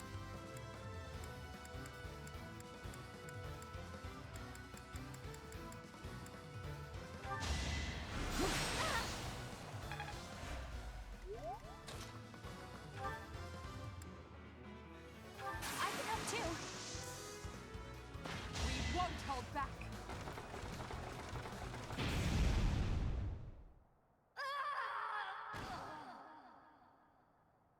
Judith, I'm sorry. I leave the rest to you. Leone, you had such a full life ahead of you. I wish I could take your place.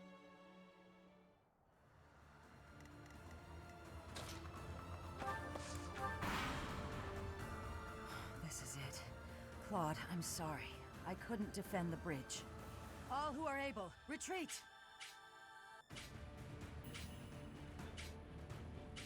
Don't let her escape.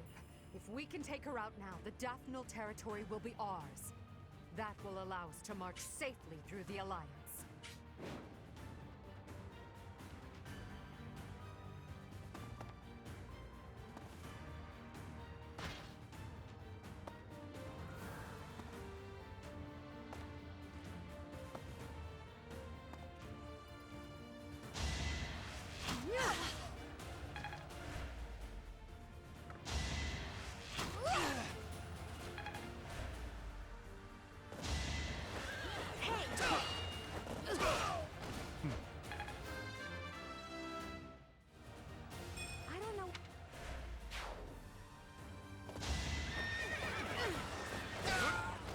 So,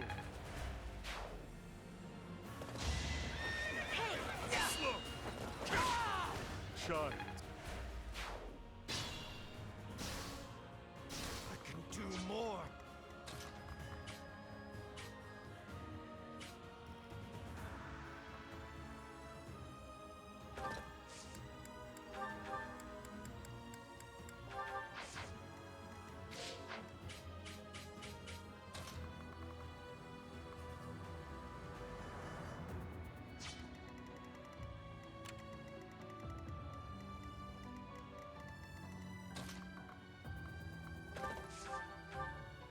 I am helping Claude build the future of Fodlan.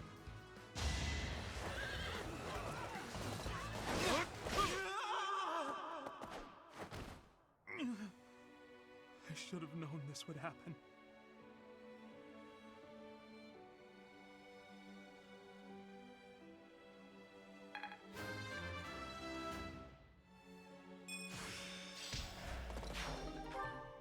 Ignatz, damn it! Such a good kid. He died too young.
too late to run.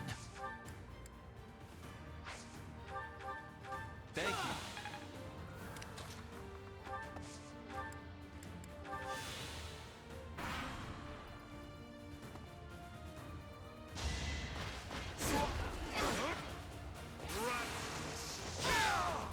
Delightful.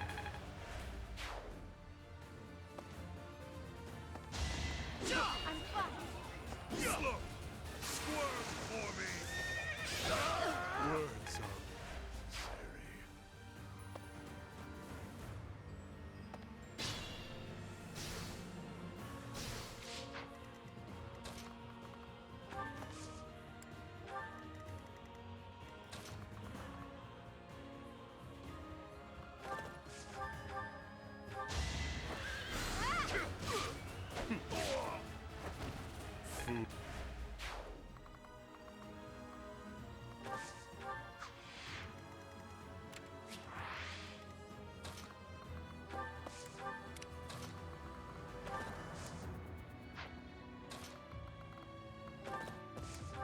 I'll cut a bloody path.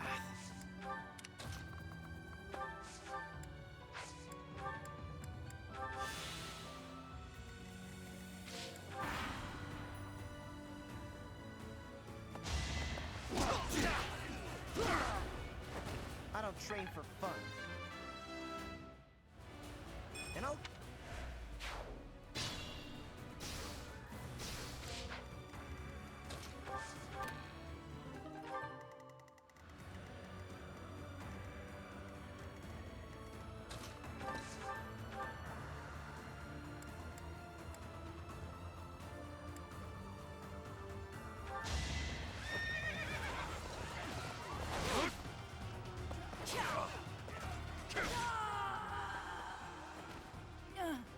It looks like I'm done for. Claude, I'm sorry.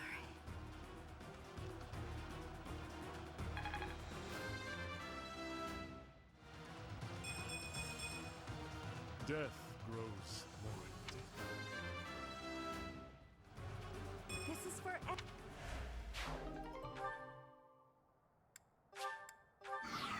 Alliance soldiers! Judith has fallen. Further conflict is futile. If you surrender, your lives will be spared. Lay down your weapons immediately.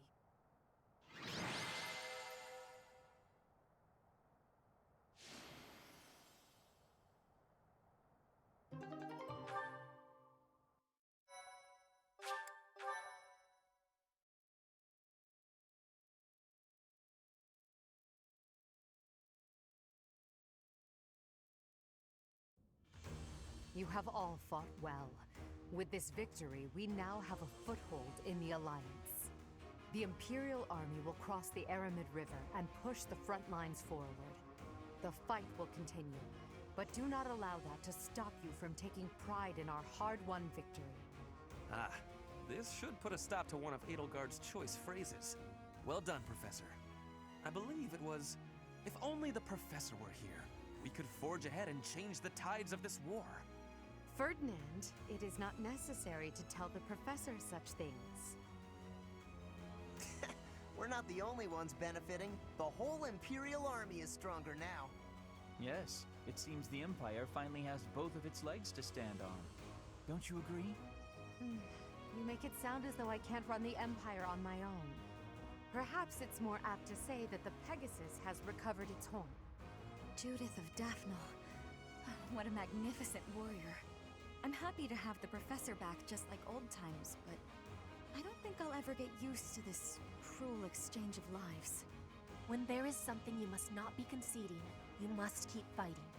The fighting has been continuing for 5 years.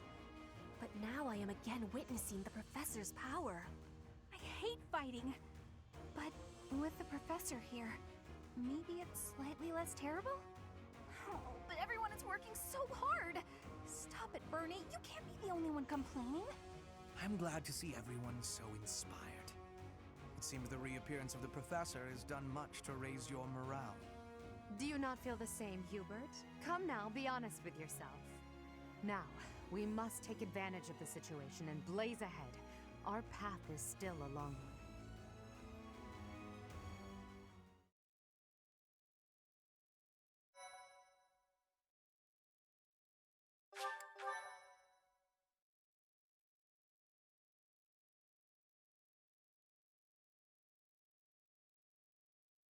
Part 2. Crimson Flower. Guardian Moon. The Master Tactician.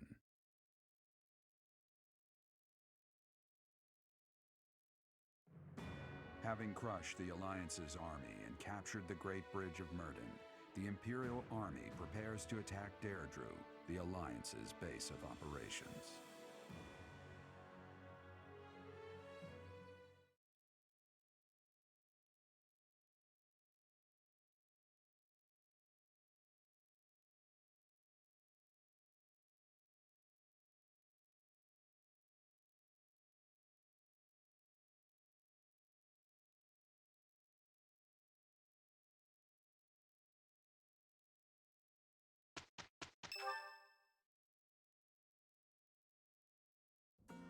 Professor, what is your opinion of Claude?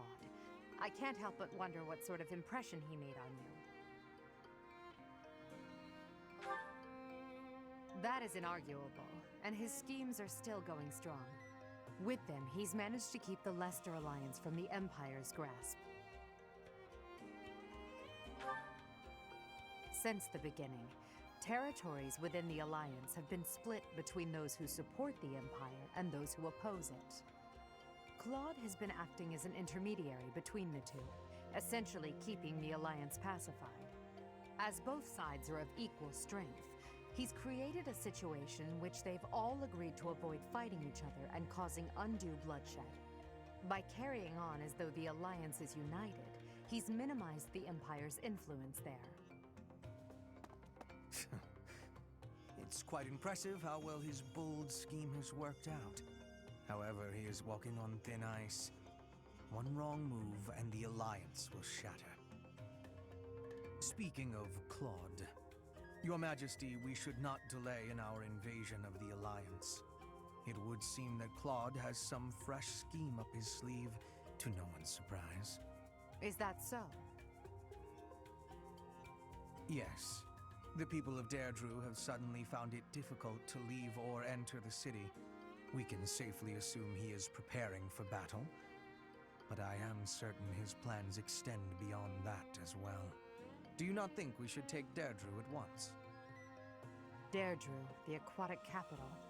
A city floating on the ocean certainly poses a challenge. Since it's deep within Regan territory, we haven't had the opportunity to attack it directly. However, now that we have control of the Great Bridge of Myrden, our situation has changed drastically. They can no longer expand their supply line into the Empire, and so we can finally attack Regan territory. House Regan is not only Claude's house, but also the flagship of those who oppose the Empire within the Alliance. If House Regan falls, the other Alliance lords will be tripping over themselves to join us. That is why we cannot fail to take Deirdre. Confidence is one thing, Professor, but see to it that you do not underestimate Claude. The leader of the Alliance has had many things said about him. They say he is unbeatable in a battle of intellect. I hear they call him the Master Tactician.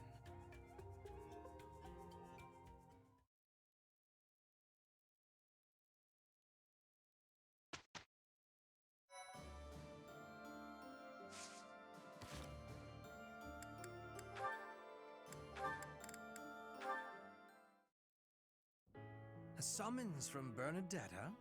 How historic. I've got something to give you. Do you? What is it? A token of apology for all the rude stuff I've said. It's only right. I hope this will help you let go of all the grudges you're probably holding against me. There are no grudges, but very well. I'll accept it. You will? Great! Here you go. Some kind of embroidery. A flower. This is certainly lovely, but why give it to me? It seems like something you would send to a female friend or someone you had romantic feelings for. But it's, lovely, you said, right? That's why. If you wear it, maybe you'll look less, terrifying. You would like me to wear this? You hate it, don't you? I knew it. I knew you'd be angry. Oh, I'm so sorry! Why not? Do I put it here? It really is quite nice. I cannot say that it suits me, but... No, it does. It looks great on you.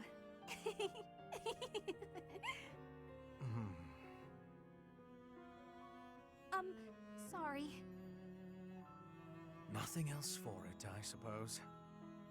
I dislike you laughing at me, but it is preferable at least to you fleeing in terror. Therefore, I will wear this when I am around you in the future. Really? You will? I'm so glad. But you're sure? You're really sure? If you're going to question me about it, perhaps I'll change my mind. No. I believe you. You're a lot less scary with it on. That is what's most important. Now I suppose it is safe for me to return to my usual strict methods. No, I'm not ready! This again.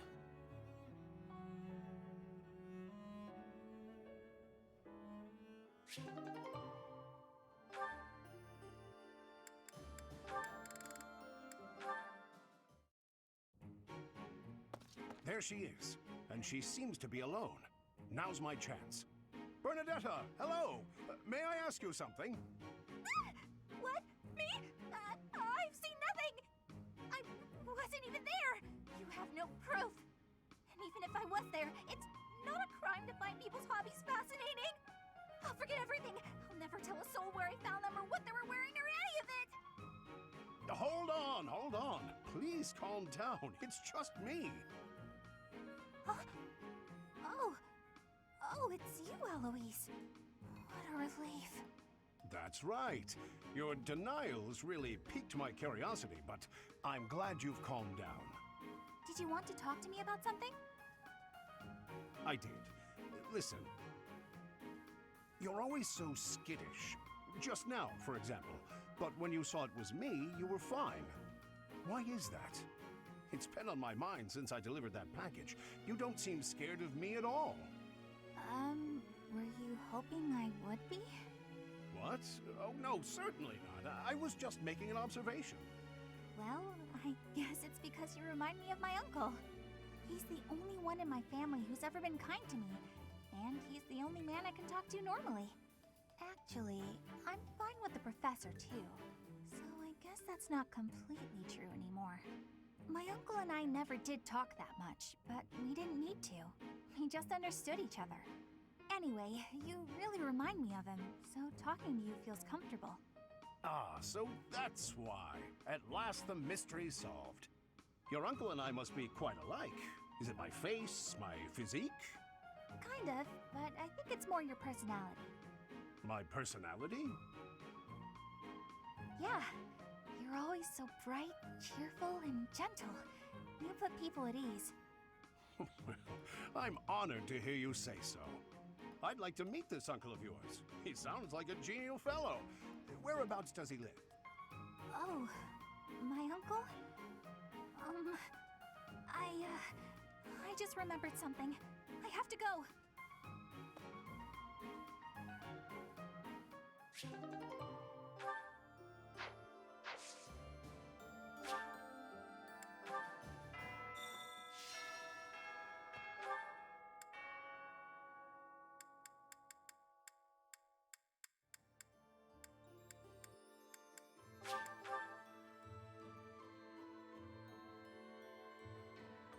Professor!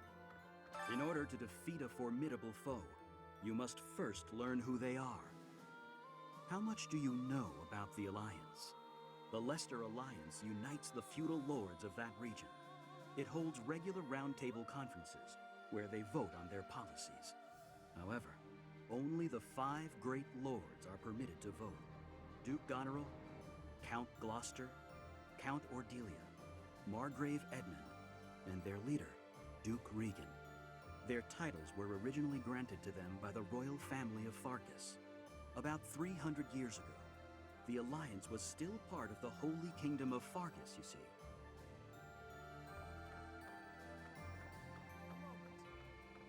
So we've somehow managed to take the Great Bridge of Myrden. That means House Gloucester should now be ready to join the fold more formally. We've blown a major hole in Claude's plan to preserve the Alliance. We should press on to Deirdre before he has the opportunity to adjust his strategy. I have a request for you.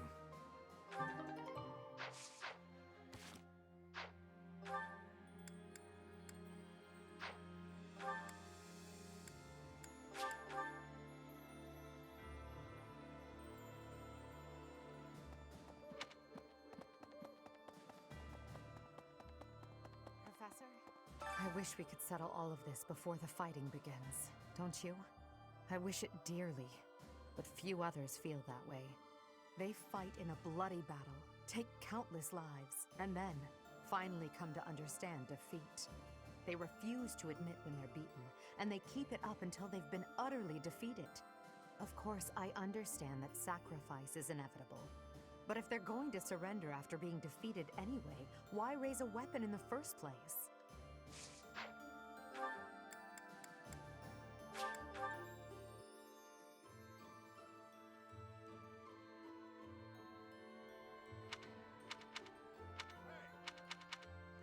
So, do you ever regret taking the path you did? Ha! The very model of a leader. I should take a page out of your book. Whatever path you choose going forward, I'll follow you without question. To tell you the truth, I used to be a Knight of Seros. But at some point, I just couldn't follow the Archbishop anymore. I ran away in secret and decided to join the Imperial Army. When I found Alois here, it made me feel much better. It meant I'd made the right decision.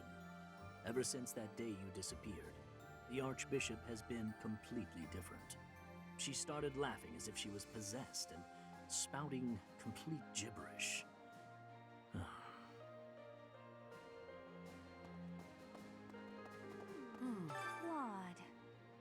Claude.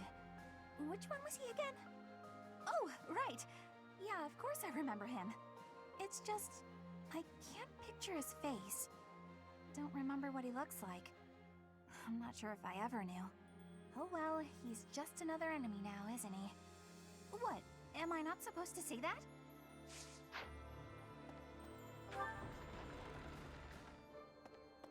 What is it?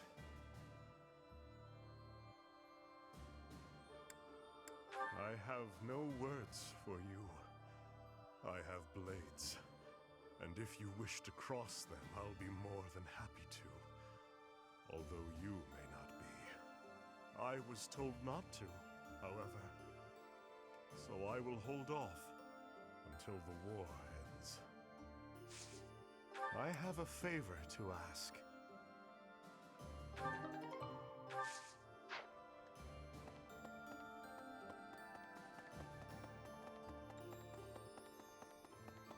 Hi.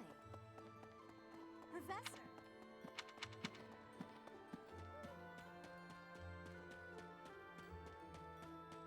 Hey!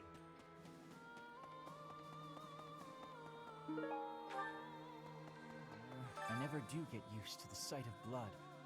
It always makes me feel as if I might faint. I suppose I've told you that, though, yes? I have no idea how you cope with it. I hope this war ends soon. I dislike being lightheaded because other people are bleeding everywhere. It's all a great deal of bother, but I will do my part, of course.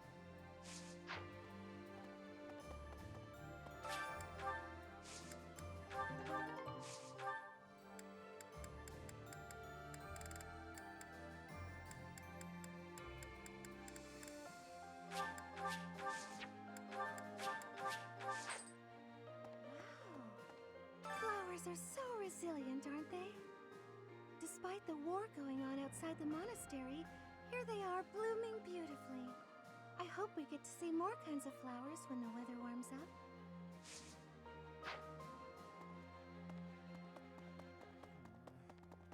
Professor, since the past, I have learned much of the language of Fodlan. But speaking the Fodlan language still gives me difficulty. I can understand, read, and write with nearly perfection now. But understanding and speaking are fruits of a different color. I have gratitude for you, Professor. I hope that I will have fluency one day.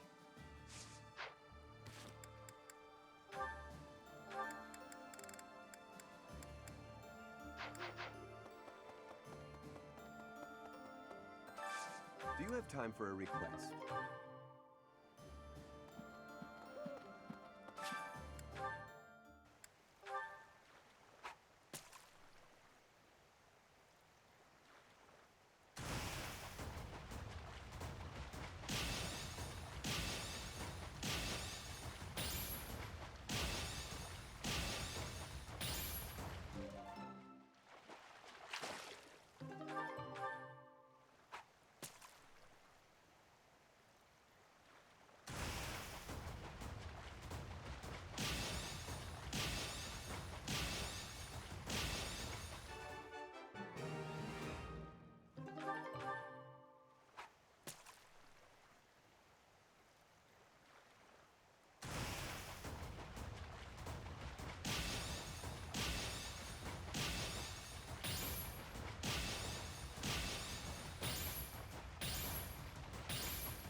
You've done me a great service. Hey! We can't actually join you on the battlefield, but rest assured that we're there in spirit. We're doing everything we can to support the army, so give it your all out there. Hey there. Hey, Got a favor to ask.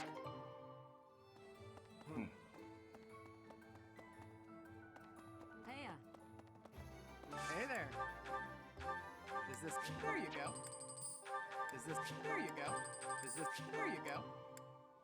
Is this... There you go. Is this... There you go. Is this... There you go. Is this... There you go. Is this it? There you go. Is this... There you go. Is this... There you go. Is this... There you go. Is this... There you go. Come back anytime.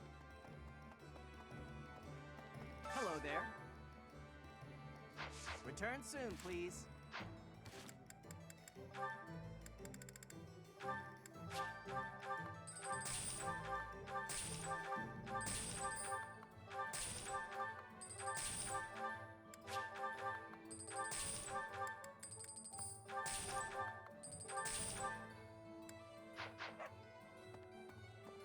Welcome.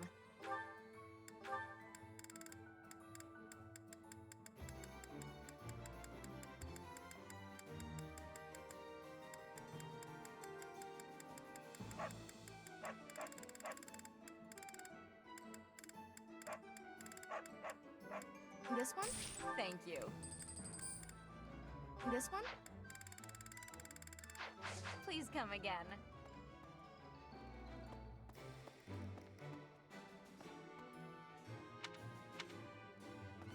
Unbelievable. I figured I'd have a look at how the kingdom is holding up while I was on the road. So I took a trip up north despite the cold. But the borders were closed on every road. I wasn't even able to get into the kingdom. Every crossing point was guarded by grim-looking armed soldiers. It was all very imposing.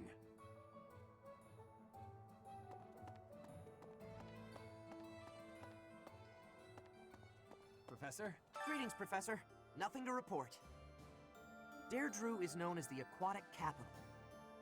It's a beautiful town with streets that seem to float on the water and an impressive harbor.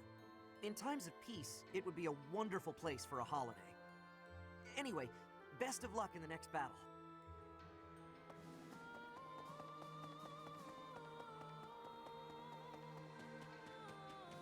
Hey, the Alliance troops were nothing to turn a nose up at. They were pretty strong, and brave, too. Our next target of attack is Deirdre, the Alliance base. Better stay sharp, even if we do have superior numbers.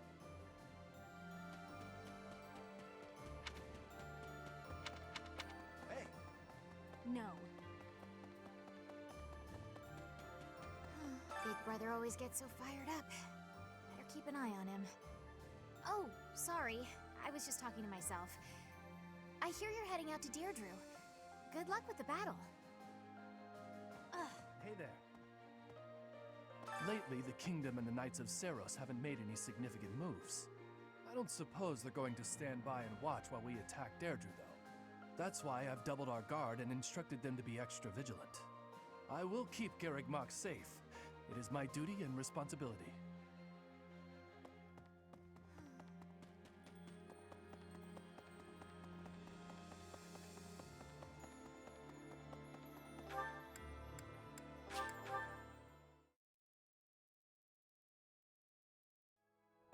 Maybe.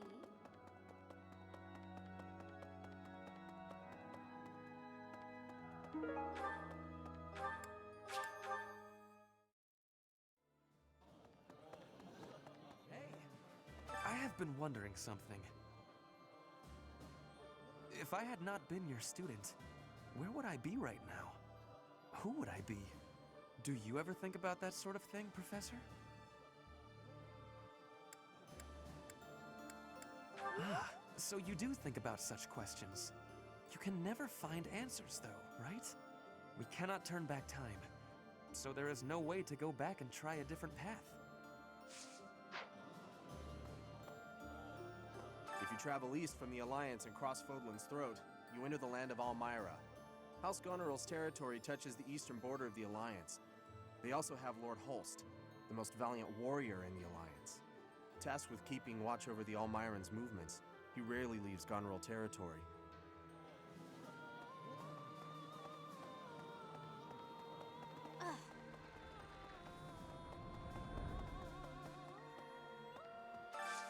Hey, I could use a hand.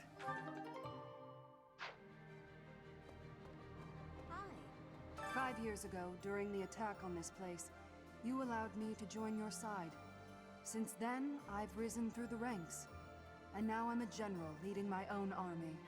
In this invasion of the Alliance, I've been entrusted with maintaining the supply lines and keeping the Goneril territories under control. That's why I won't be accompanying you to Deirdre. Please look after Lady Edelgard.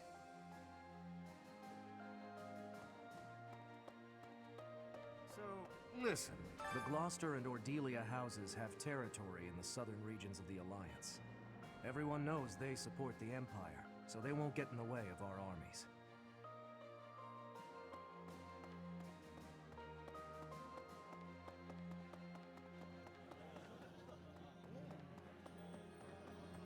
Hello. A hungry hero is no better than a well-fed soldier. Do you know that saying? No? That's because I just made it up. If you're hungry, you're never going to be at full strength. Keep your belly full and stay strong. That reminds me.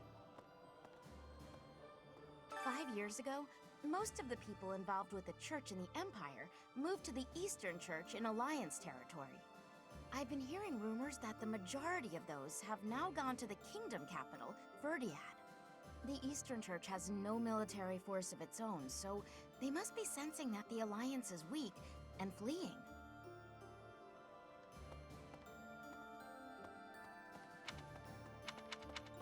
What the? Perhaps, without the support of the pro-imperialist lords, the Alliance is greatly weakened. Even so, I don't feel great about all this. We're gonna be fighting Claude. Even so, we should stay alert. Claude won't be caught off guard, neither should we. Even with you here, this battle will be very challenging.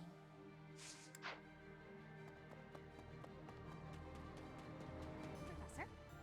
I'm happy when we win battles, and I'm always relieved when our friends make it back safe. On the other hand, it's hard to watch the enemy die. Even worse when it's someone you know. Perhaps it would have been better if I just stayed with the opera. You're right, Professor. I'll never regret the choices I've made. Now you just have to lead us to victory, so everyone else can let go of their regrets too.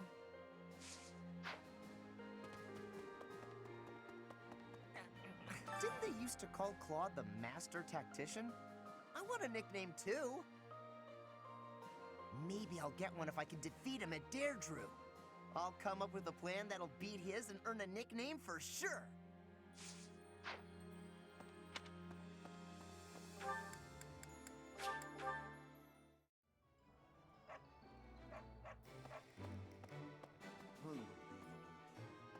Oh, good. Thanks.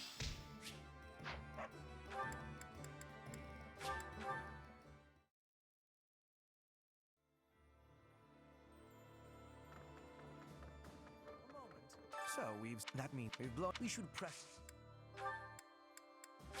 I'll take it. Well done, Professor. Thank you.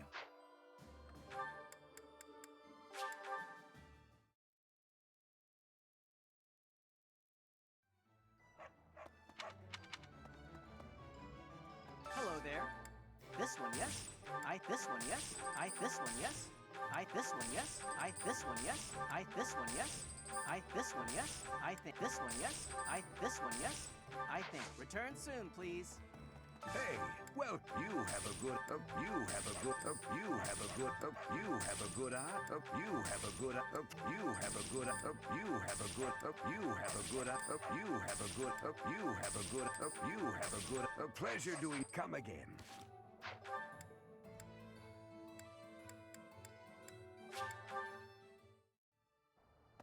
So, whatever path.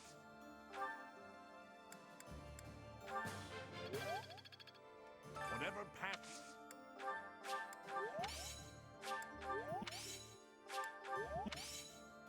Whatever.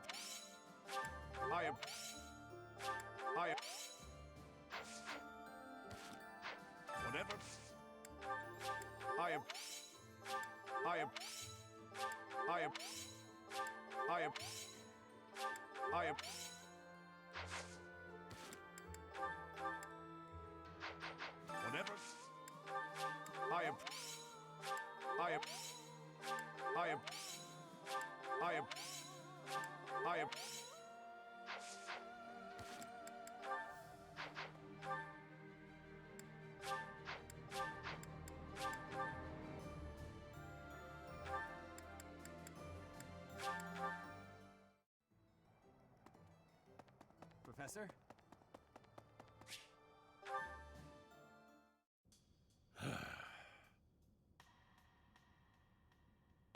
Ah, there you are.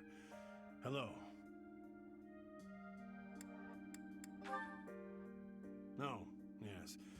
Apologies. I'm struggling with some unpleasant thoughts. Since the war began, I've ended so many lives. You and your students got your hands dirty as well. Nobody forced you all to join the fight, of course. You did so of your own volition. Still, there must be something very wrong with the world for it to make children into killers. That's true enough. We've all gotten older. Ah, listen to me. I'm sorry for being so glum.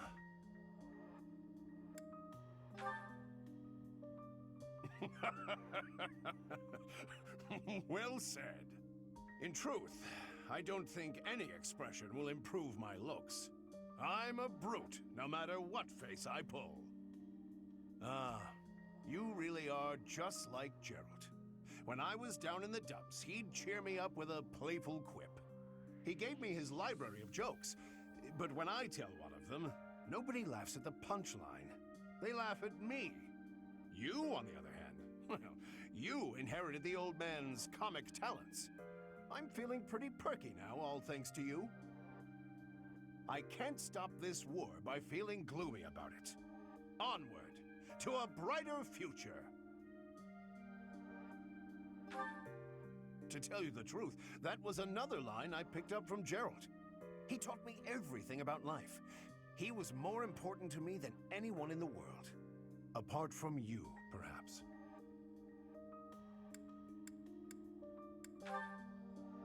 Oh, sure, there's that, but not only that. When I look at you or see you fighting in battle, it's like I'm seeing a sibling. But at the same time, it's like seeing something sacred and powerful. Something I must defend. You're so important to the future of Fodlan. and to me. I promise to continue protecting you with the strength of a knight and the love of a big brother.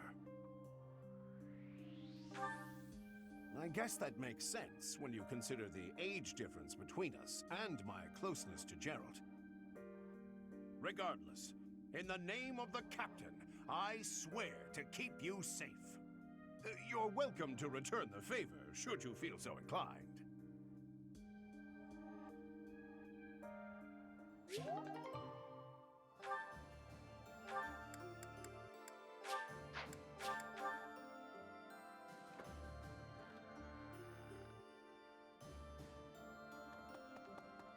Okay.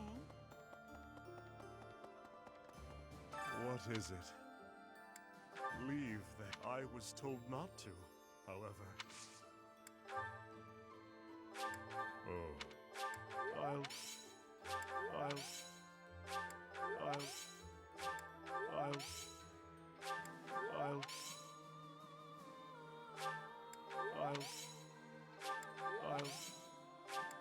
My...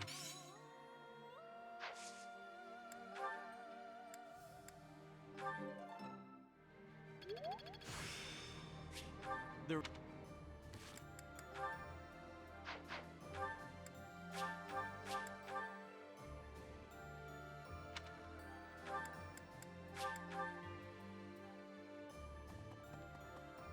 Hey!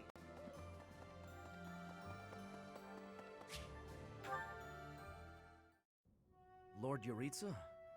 I believe he used to be a professor at the Officers' Academy. It was also my understanding that he was personally recommended by Lord Arundel himself, landing him a position as a sword instructor. Whatever the case is, behind that mask of death, there's an emptiness, a void.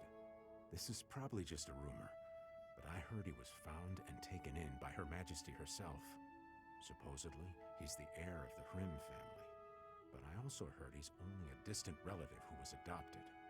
He sure is mysterious.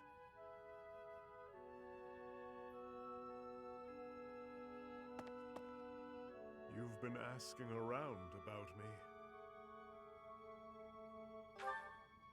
It matters not to me one way or the other. Do you want to know of my past?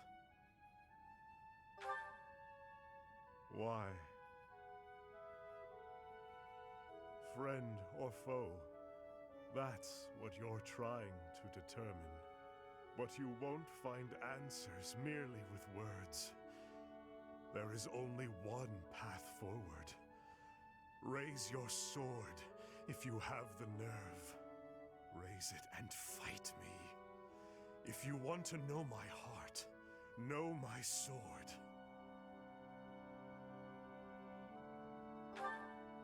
It's only to spar. Nobody will be slain. I cannot kill you yet. The Death Knight knows that very well. I've been told to refrain from killing you until the war has ended.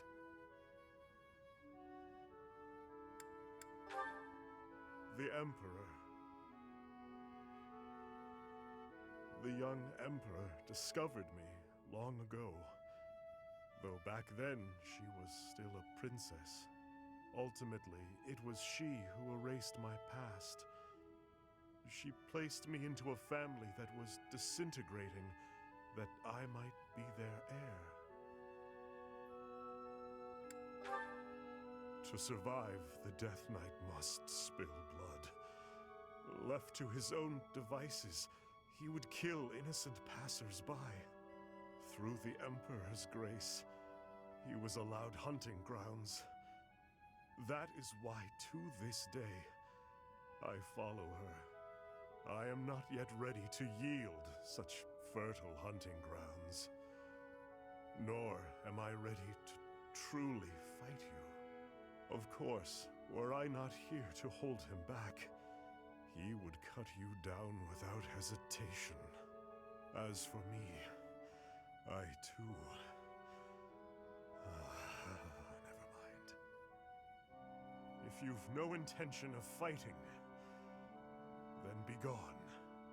Perhaps it is he who is to blame, but I feel oddly when I look at you.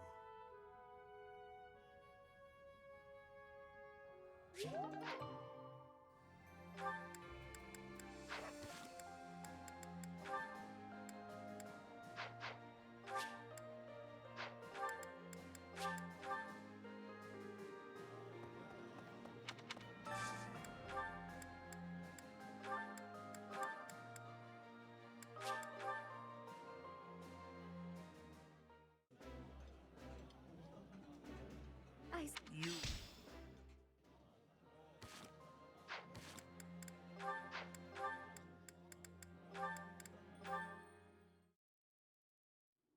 Hello, Emil. The War Council is about to begin. Come on. What's the matter?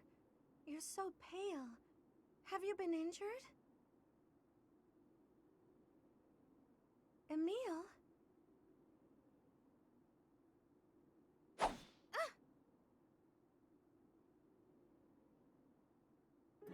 Must slay more. What? There is no pleasure to be had in these halls. My thirst is unbearable. Perhaps bathing in your blood will help satiate me. Emil? Wait. You're not Emil. You're the Death Knight. You may look like him, but you are not him. He would never say such a thing. What care I for names? I care only to kill or be killed. I see. So you want to kill me? Then do as you must. It is within your rights. My... rights? Mother and I must be the reason the Death Knight exists within you.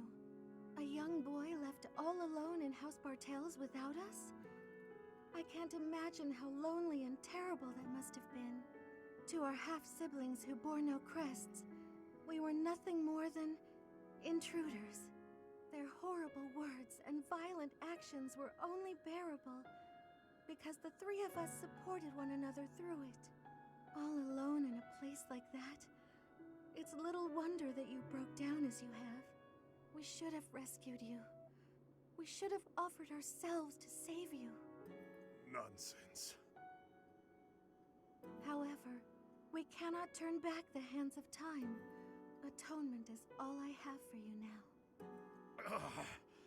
You don't understand anything. Emil? The day you left 18 years ago, I told Mother to leave me there. What? But why did you do such a thing? I wanted to protect you. I am glad that we are reunited. I am happy that you are alive. I am so sorry, my dear sister. Emil.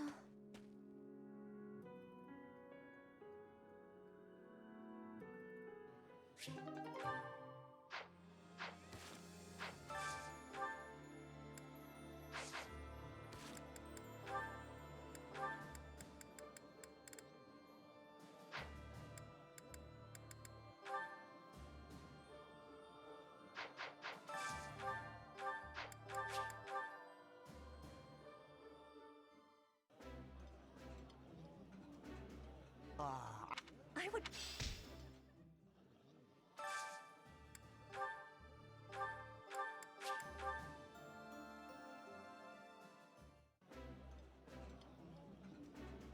While... Oh!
It's starting to feel like a...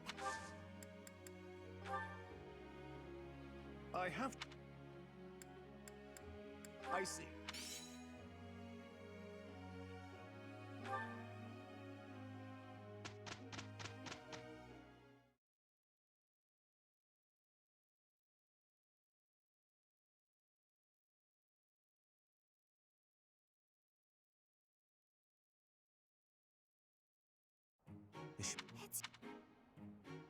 How is... Seems simple enough. Interesting.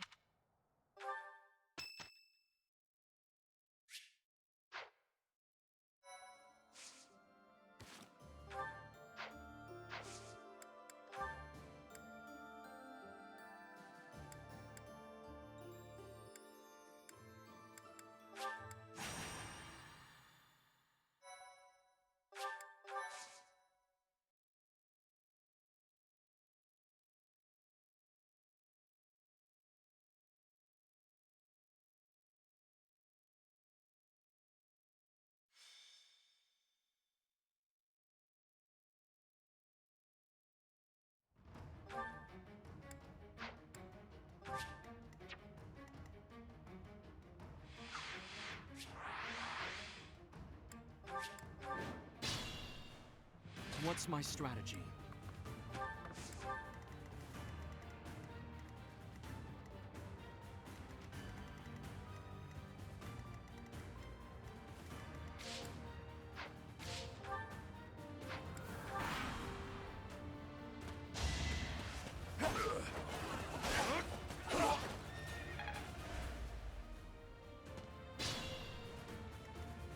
Understood.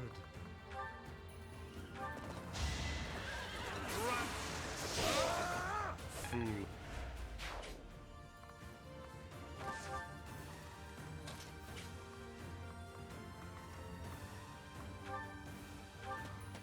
Here is something to believe in! I must lead them well. I'll...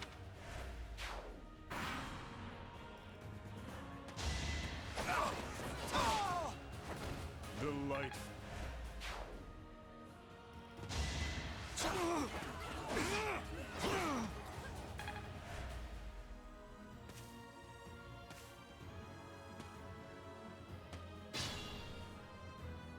I may not survive. It's over. There's no turning back now.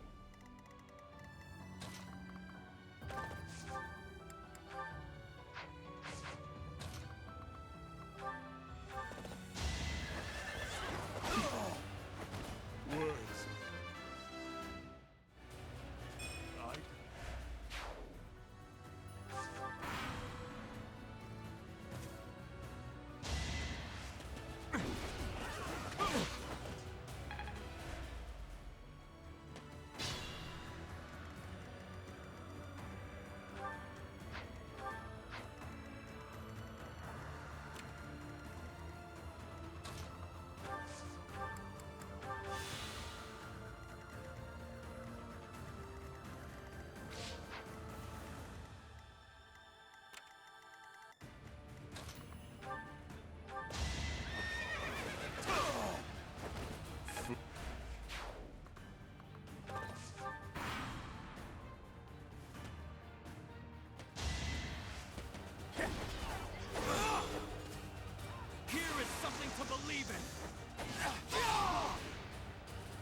I must lead them well.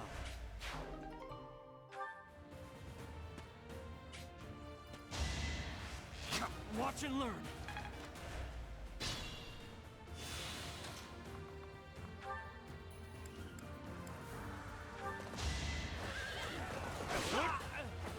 Delightful.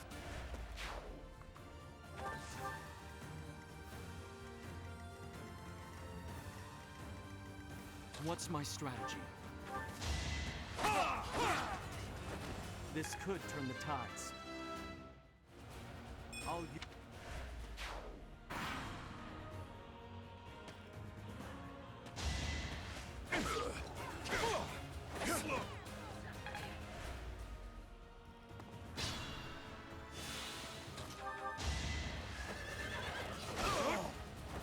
So,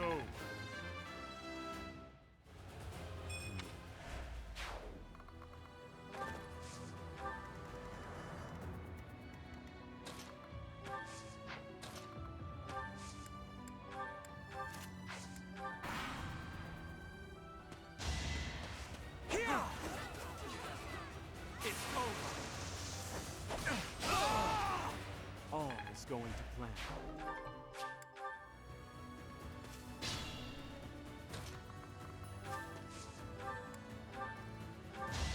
No hesitation! I must lead them well.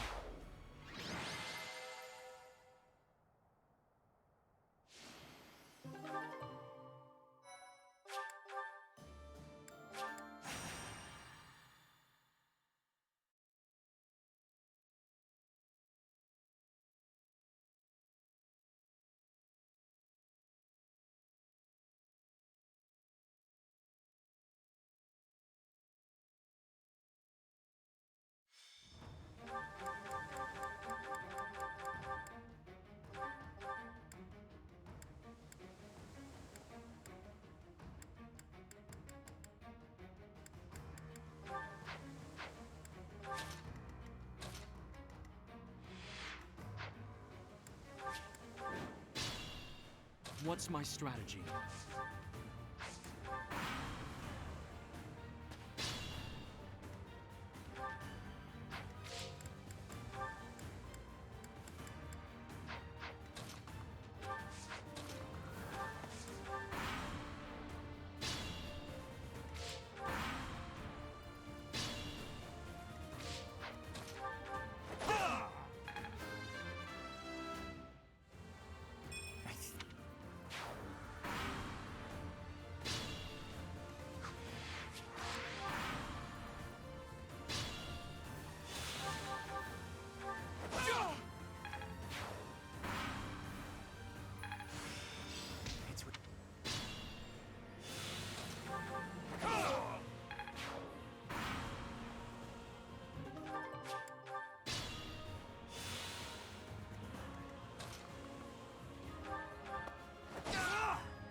If only...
Thanks a bunch.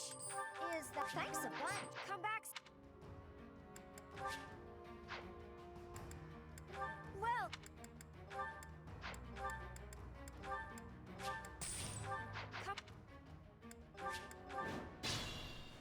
What's my strategy?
Now.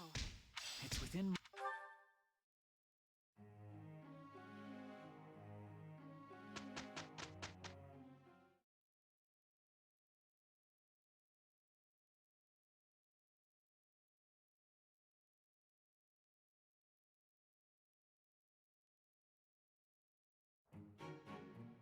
Our result. This sparks.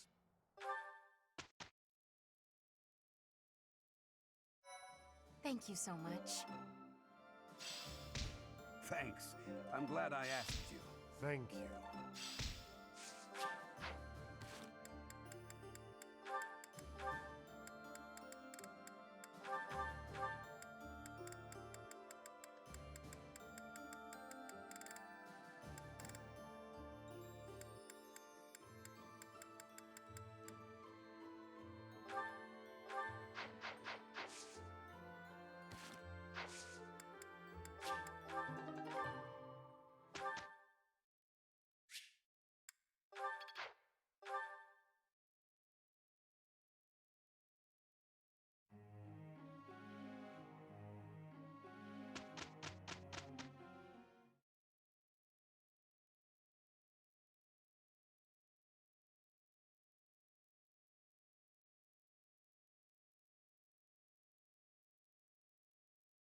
Our is. I'm a quick step. I've really.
What's my strategy?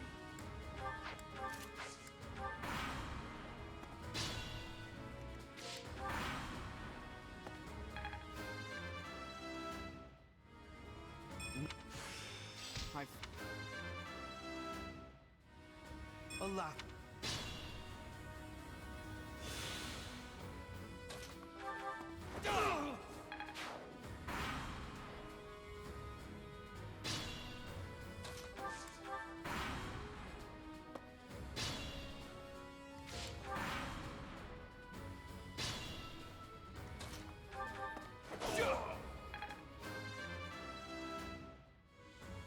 I'll. To.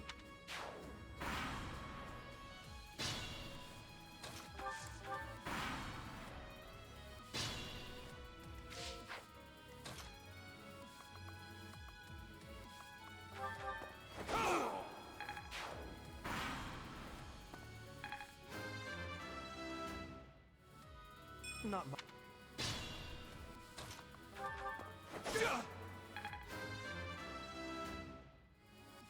I'll.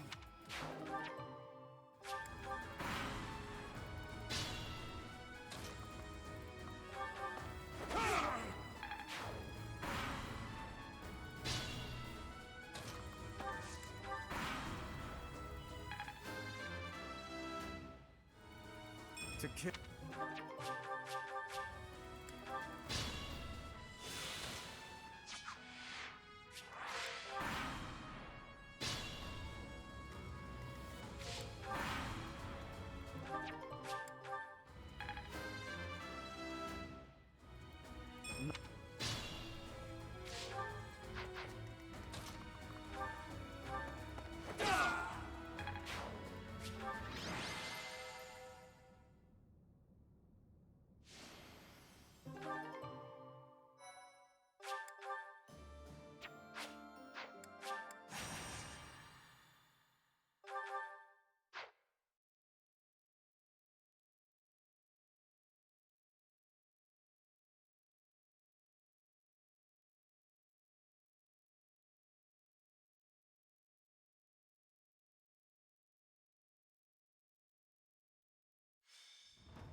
What's my strategy?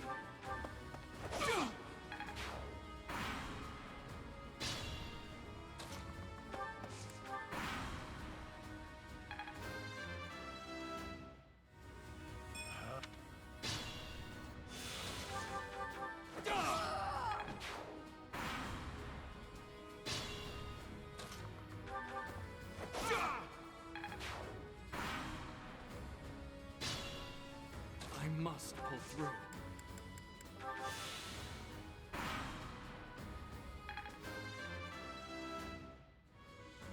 I'll use...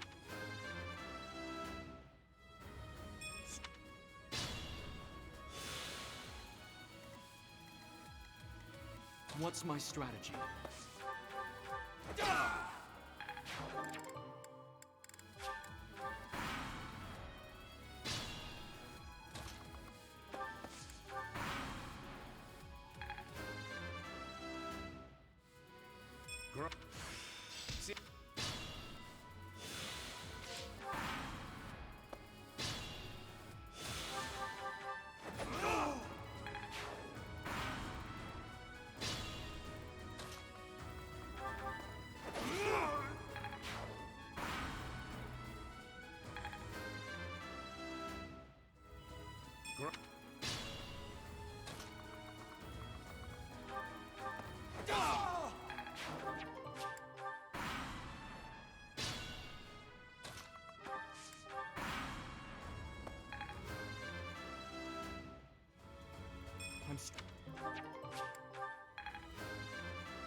Well, thanks a bunch. Come back.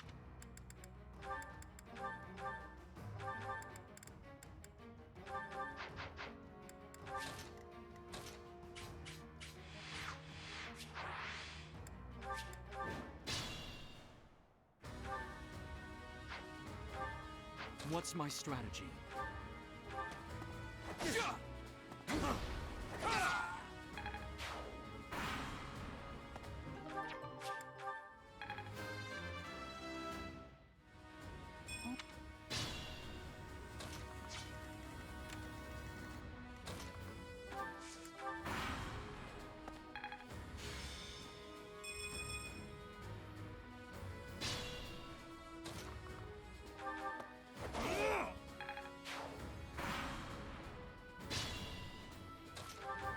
Not so fast!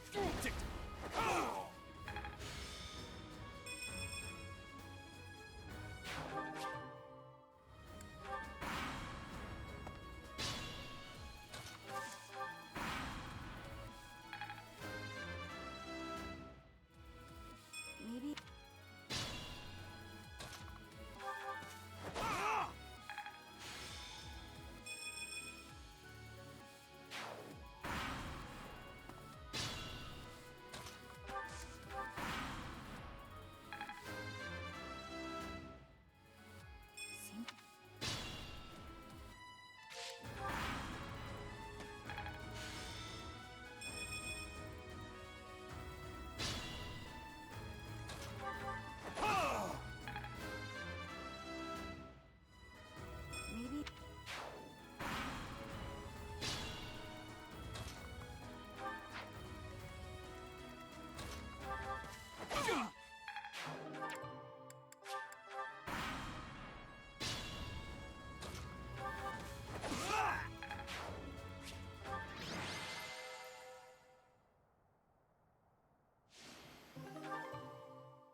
It's almost time to depart. Are you ready? A promising answer. Whatever happens, never allow your foe to see any weakness. We must pay close attention not only to Claude's schemes, but to the man himself. He's a master archer who wields the legendary bow, Fail Not. He won't fall easily. It's the relic of House Regan. That bow once belonged to one of the 10 elites. Professor, do you know the true story behind the legend? The relics were created by the hands of mankind. Saros collected them after killing the 10 elites. Saros manipulated the people of the world and defeated the all-powerful King Nemesis.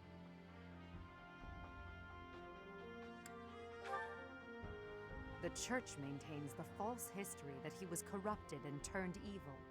However, it was little more than a simple dispute.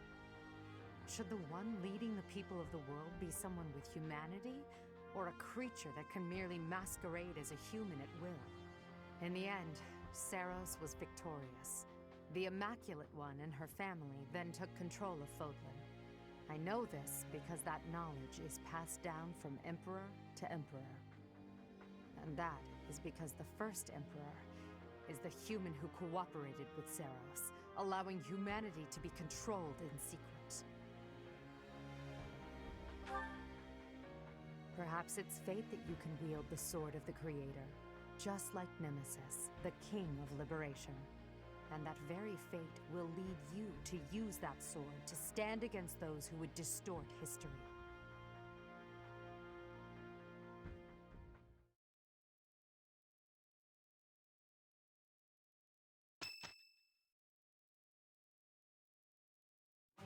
It seems they've set out from Garreg Mach, and that's sooner than expected.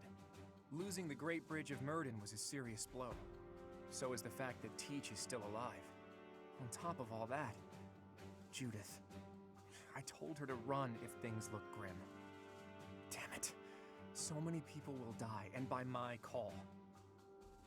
And what of it? Would you rather turn tail and run back home?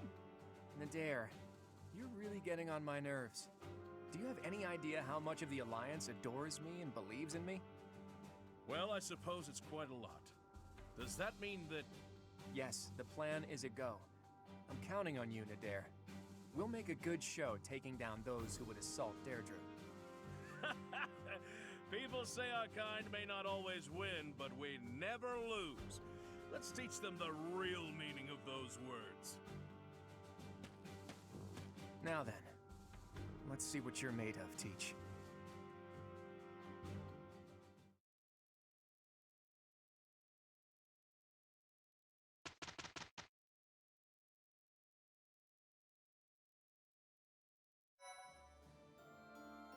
Appreciate it.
North of the Great Bridge of Murden, the Imperial Army passes through the Allied territory of House Gloucester and invades the land of House Regan, which leads the opposition.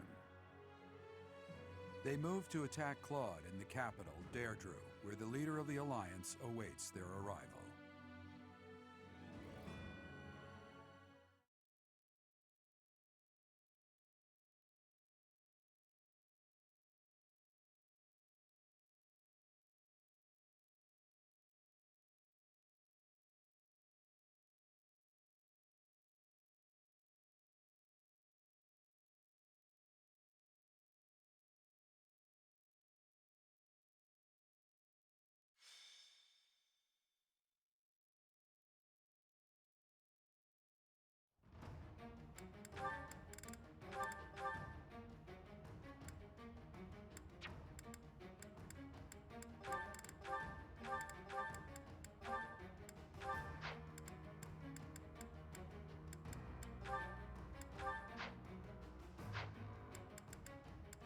Well,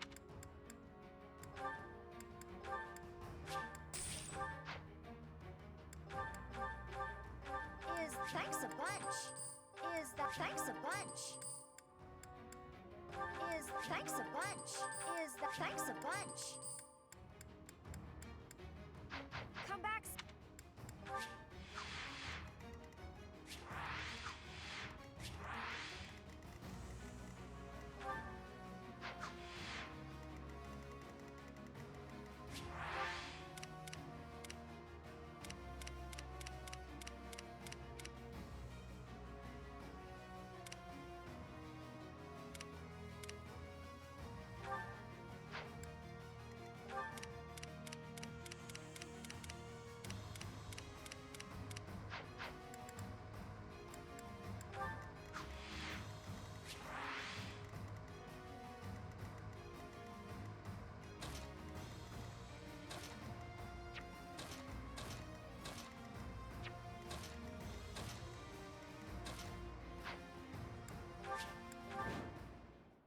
Here she comes, at long last.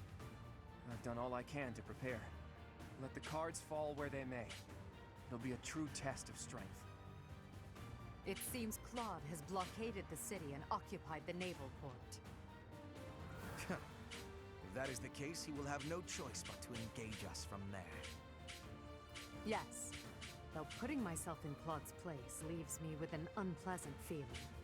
If we take over the port and close the entry to the city, Deirdre will be under our control. Each soldier should bear that in mind as they advance. There are 3 gates which connect Deirdre to its naval port. Taking the city will be easy once we secure all 3.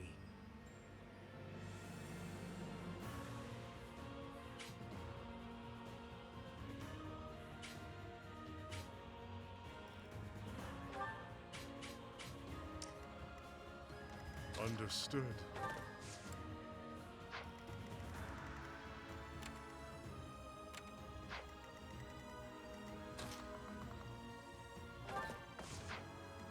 What's my strategy? I will prevail.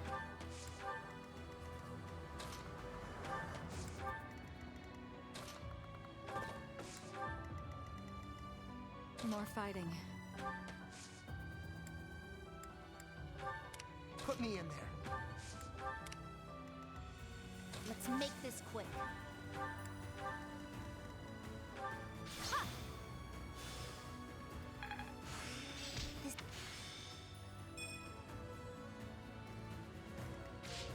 For the Empire. I do this for all of us. I'm awake. Ready for anything. I'll cut a bloody path.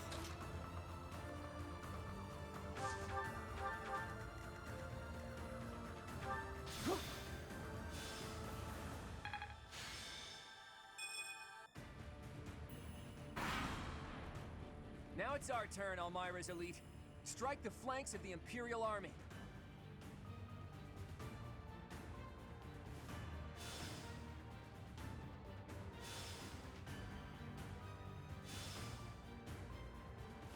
Those fangs and claws the Alliance fears so much will now be their salvation.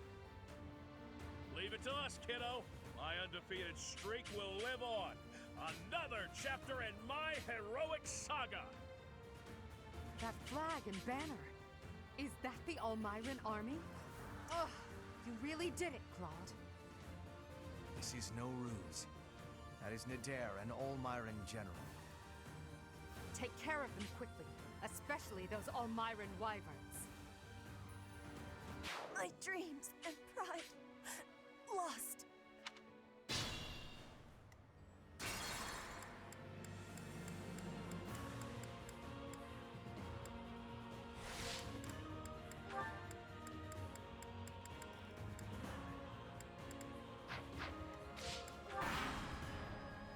Now...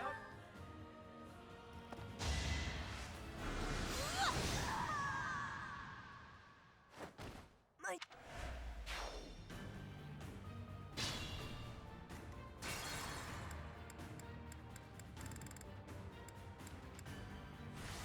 Here she... There. I will prevail.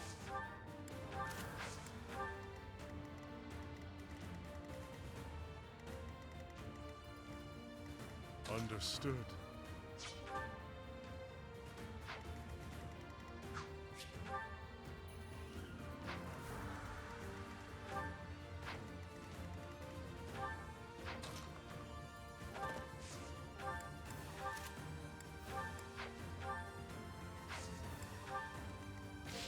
What's my strategy?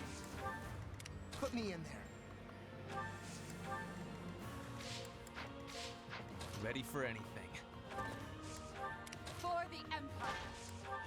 I'm awake. I do this for all of us. Let's make this quick. I'll cut a bloody path. More fighting. Now it's our turn. How's this?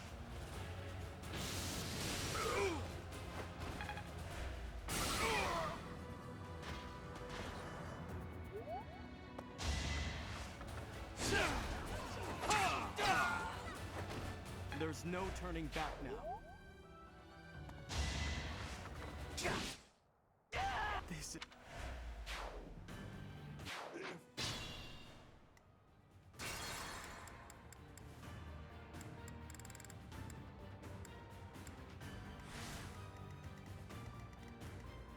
Understood. What's my strategy? Put me in there. Ready for anything. For the Empire! I'm awake. I do this for all of us. Let's make this quick. I'll cut a bloody path. More fighting.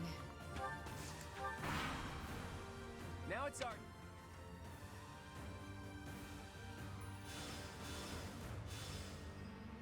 Those fangs and claws the... Leave it. That flag and... This is... Take care...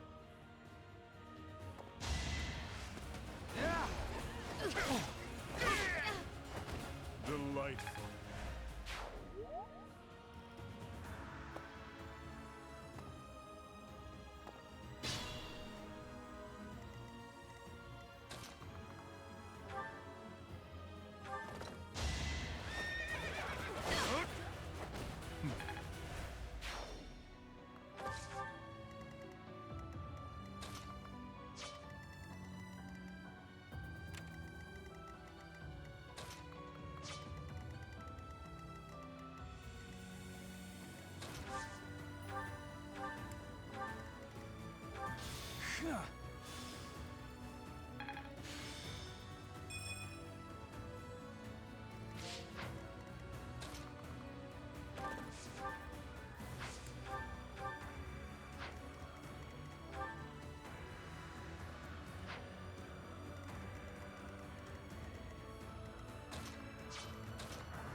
Let's keep up the pace.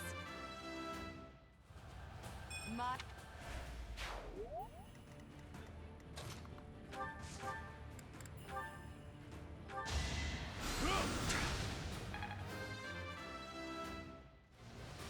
To kill.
This is the cost of war.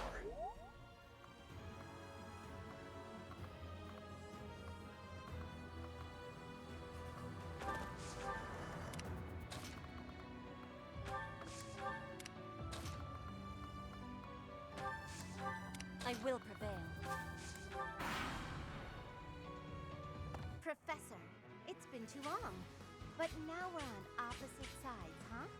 What a shame. I am not going to hold back. I can't let down my dear old Claude. I've got an idea.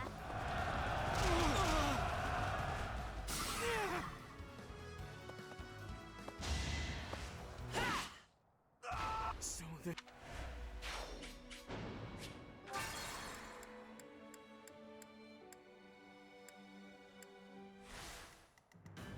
What's my strategy?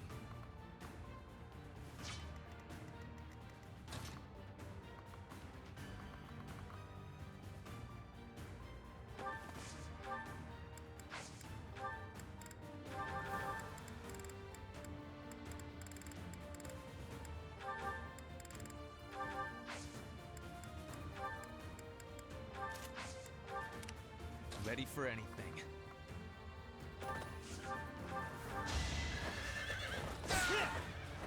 A boon for our future. Put me in there. Let's make this quick. I will prevail.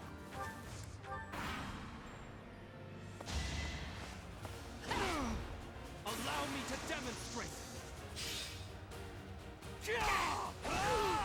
It won't be in vain.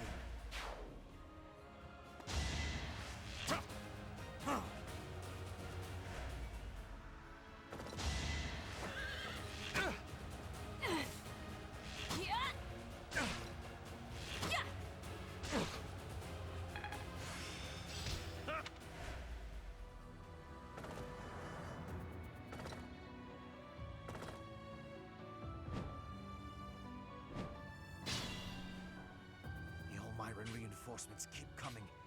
We should try to eliminate Nadir.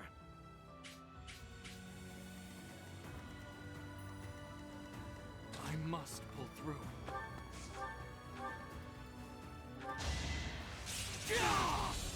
Here is something to believe in! This could turn the tides.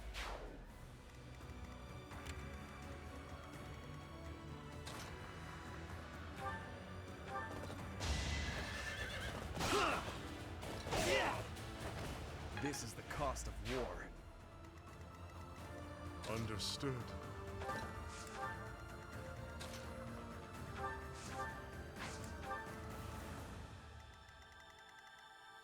I'm awake.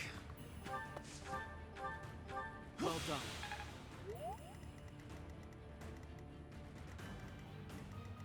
I do this for all of us.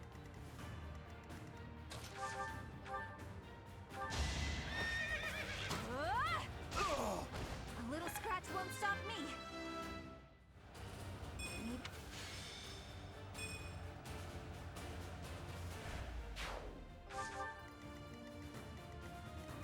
I'll cut a bloody path. For the Empire.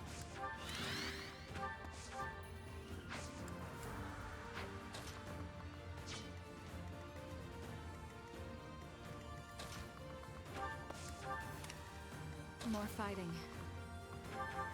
Appreciate it.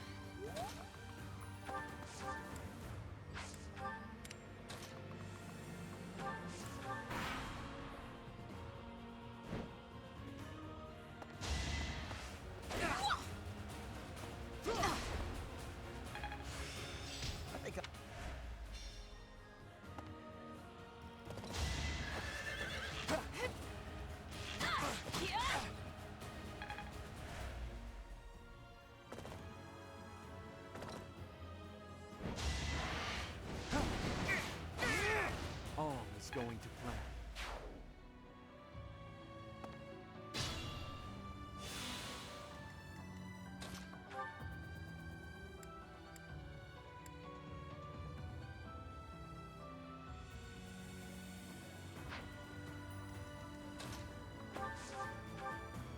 You didn't forget about me, did you? Maybe you should just let me go.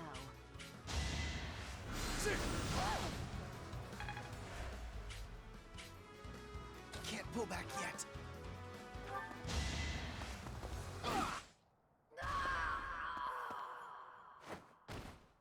It's been fun, Claude. Sorry to go so soon.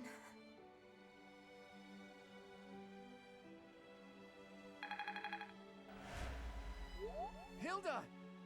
Why didn't you retreat? I counted on you retreating.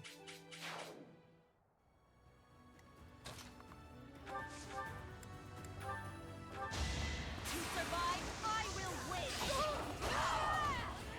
Each battle a victory. That was fun to watch.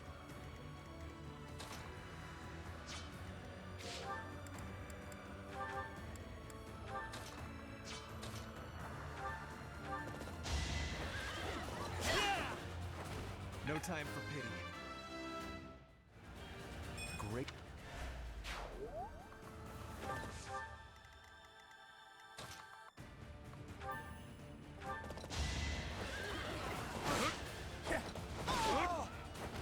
Delight.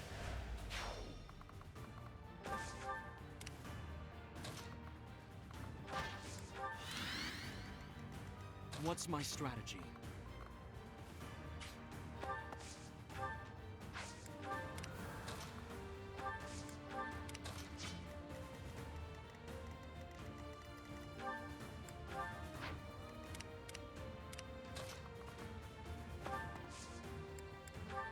Thank you.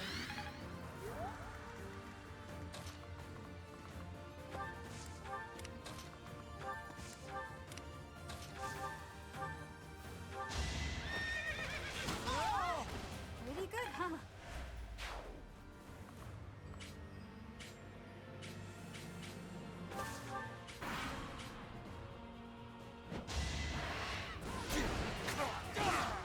Another victory.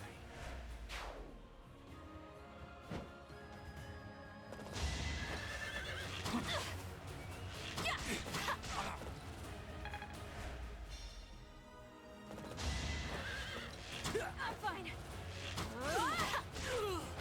Still here. I'd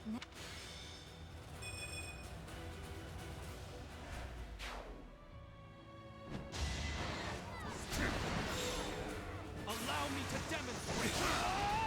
I must lead them well.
me in there.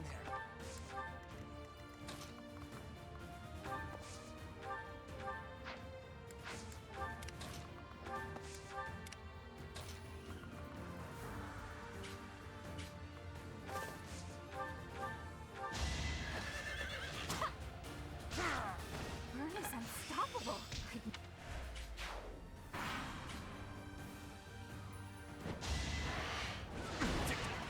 Here is something to believe in!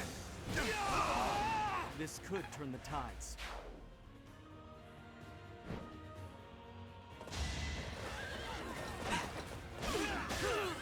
A boon for our future.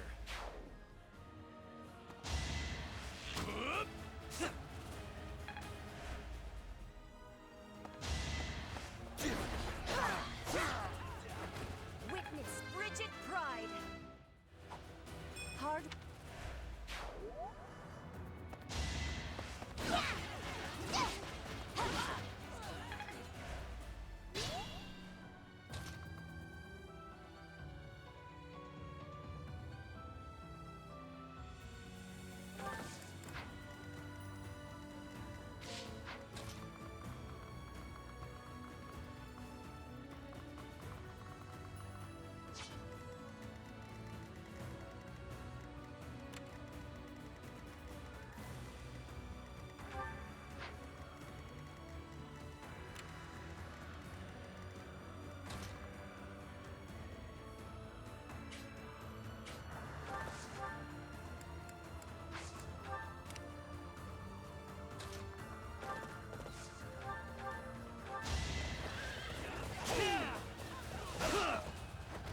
I will see this war through.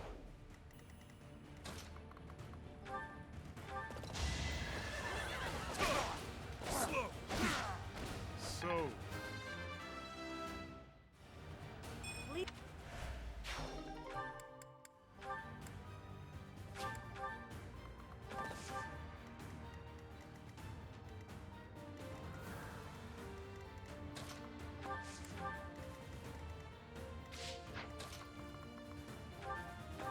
Inspired.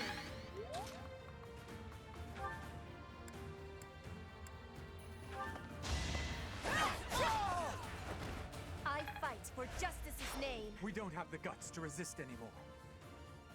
Here, you can have this. Just please don't attack the city. I never planned to touch the city. Our target is the Alliance and their leader, Claude.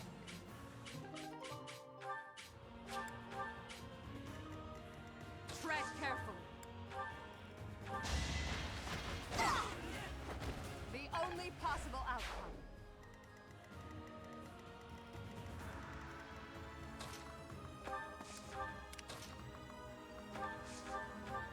Thanks for helping.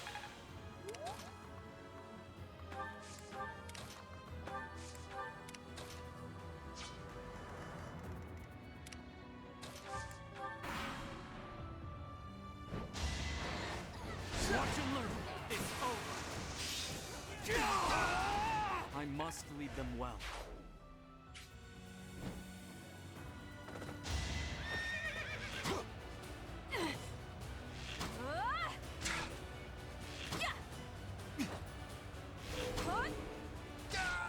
A little scratch won't stop me. Only.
Tread carefully.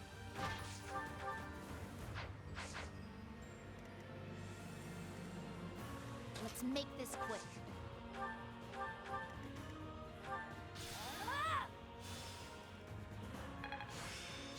This... I'll cut a bloody path.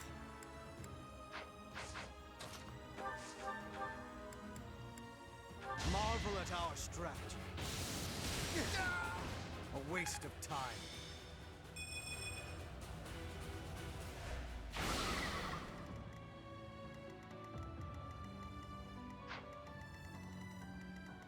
More fighting. I think... I'm awake. I'll return the favor. I will prevail. Put me in there. For the Empire. What's my strategy?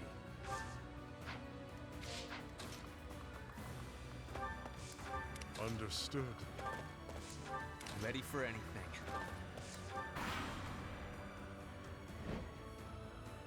It's been 30-odd years since I first set foot on a field of battle. Here's a taste of my undefeated strength. Not so fast! Watch this!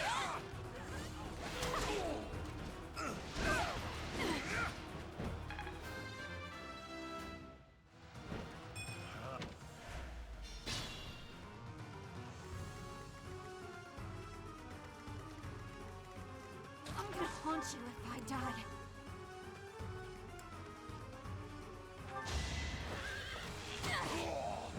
Yeah, sorry, kiddo. It seems we'll have to withdraw. You've done enough, Nadir. Just stay alive. We'll meet again one day. We have forced the Almyran forces to flee. I doubt they're expecting more reinforcements.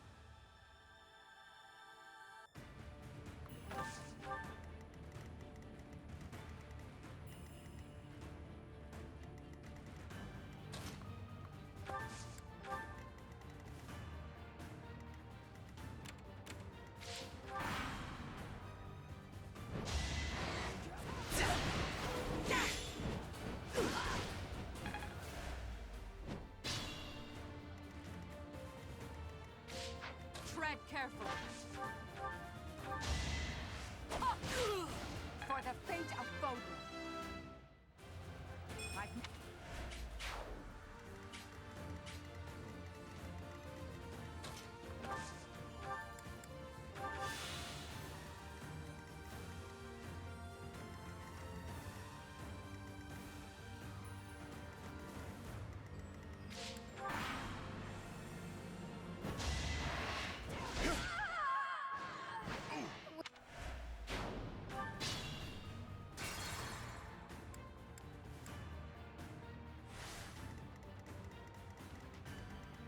I'm gonna haunt you if I die.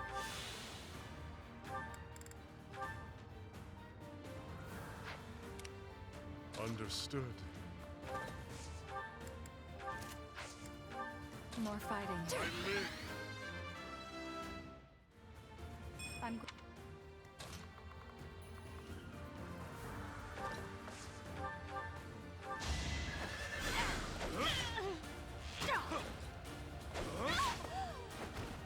Foolish. I did.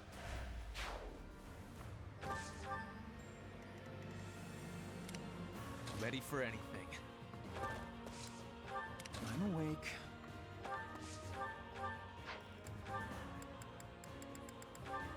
Great. Let's make this quick. What's my strategy? Put me in there.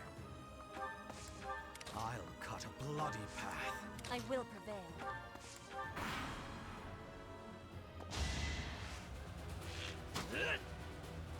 Slow.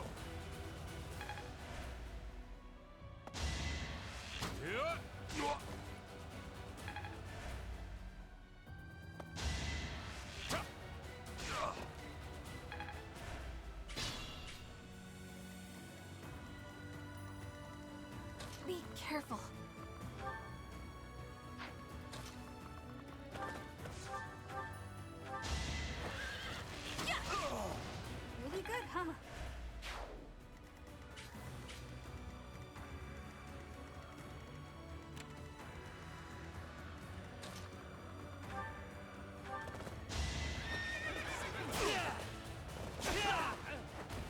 time for pity.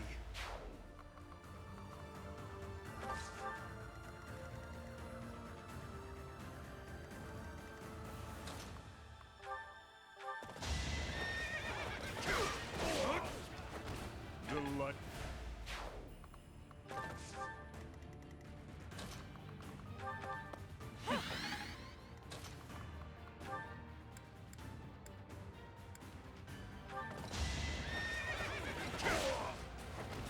Foolish.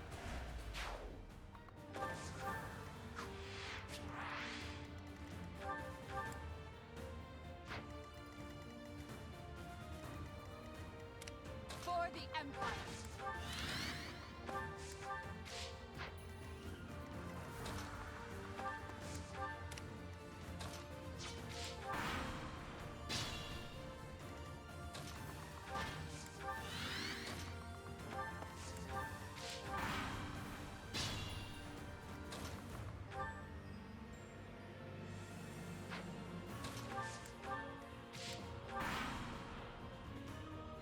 Teach, you should have chosen me instead of Edelgard.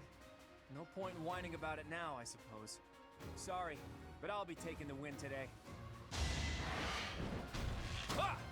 Predictable.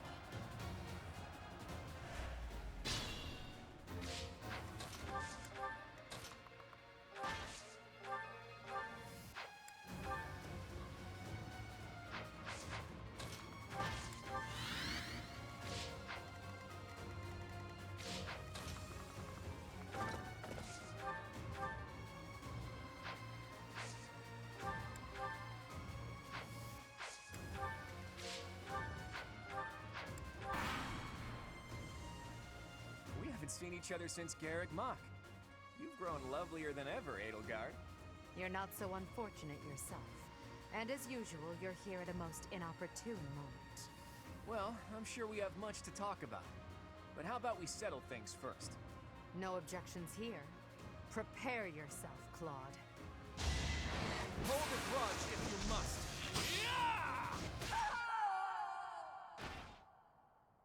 My teacher...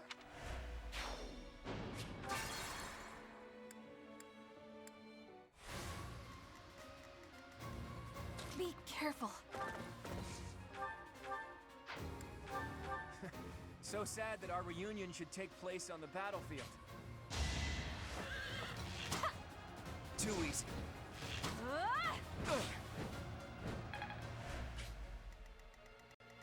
Ready for anything. For the Empire! More fighting. Thank you. What's my strategy?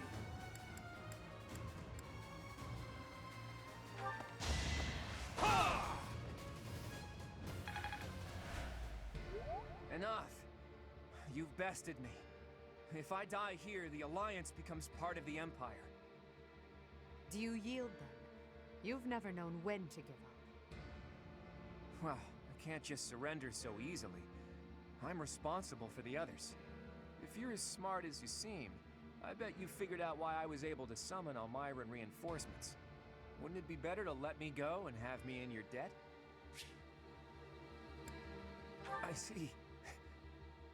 Right until the very end, I've read this whole thing terribly wrong.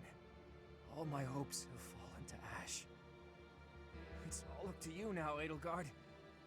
I hope you really do make the world better. Everybody, raise your voices in a victory cheer! Deirdre is ours!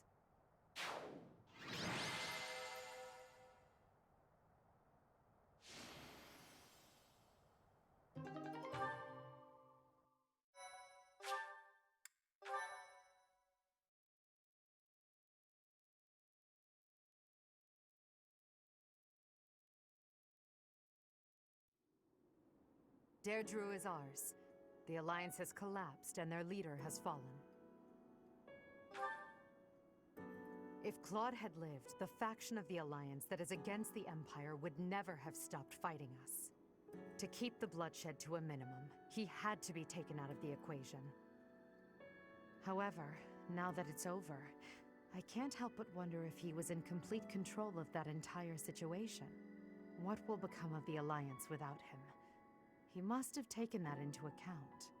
Without the rule of House Regan, and with most of that territory left unscathed, the Alliance will undoubtedly ally itself with the Empire. The citizens' lives will be saved from ruin, and no more blood will be shed. Perhaps that's what he wanted from the start. Of course, if his plan here in Deirdre had worked and I had lost my life, the opposite would have come to pass. The Empire would have rushed to the Alliance without further conflict. No matter how the battle unfolded, Claude secured the shortest, most peaceful outcome possible. Lady Edelgard, Deirdre is now completely under our control. As planned, the Alliance's affairs will now be overseen by Count Burgles. My father is coming here? First west, then east. You sure keep him busy. Should the others return to the monastery and prepare to face the kingdom? Yes, thank you, Hubert. Thanks to all of your efforts, our battle with the Alliance has reached its conclusion. However, we still can't afford to be careless. We must now join the battle against the kingdom. With the strength of the Church on their side, they will prove to be a formidable enemy. More than ever, your support is invaluable. We'll need it in the days to come. But for now, let's enjoy our triumphant return. Let's get to it! I'm so happy that the end of the fighting is near. Too bad there's still more violence to come. The Kingdom and the Church of Seros are worthy for fighting. I will crush them into very small pieces. Crushing wouldn't yield a lot of pieces, but I guess it would get the job done. With the Professor, we can't lose. Probably. Oh no. Are we fighting Lady Rhea? But she's scary, and she'll be really angry. But no way she can stay in her spooky beast form all the time, right? If she could, she would have come and attacked the monastery as many times as she wanted. It may be wishful thinking, but perhaps it is a power that she can only access when the situation is dire. But whether she is the Archbishop or the Immaculate One, we cannot be stopped. Half remains, but half is finished. We are certainly moving forward. No one can stop us from pushing forward.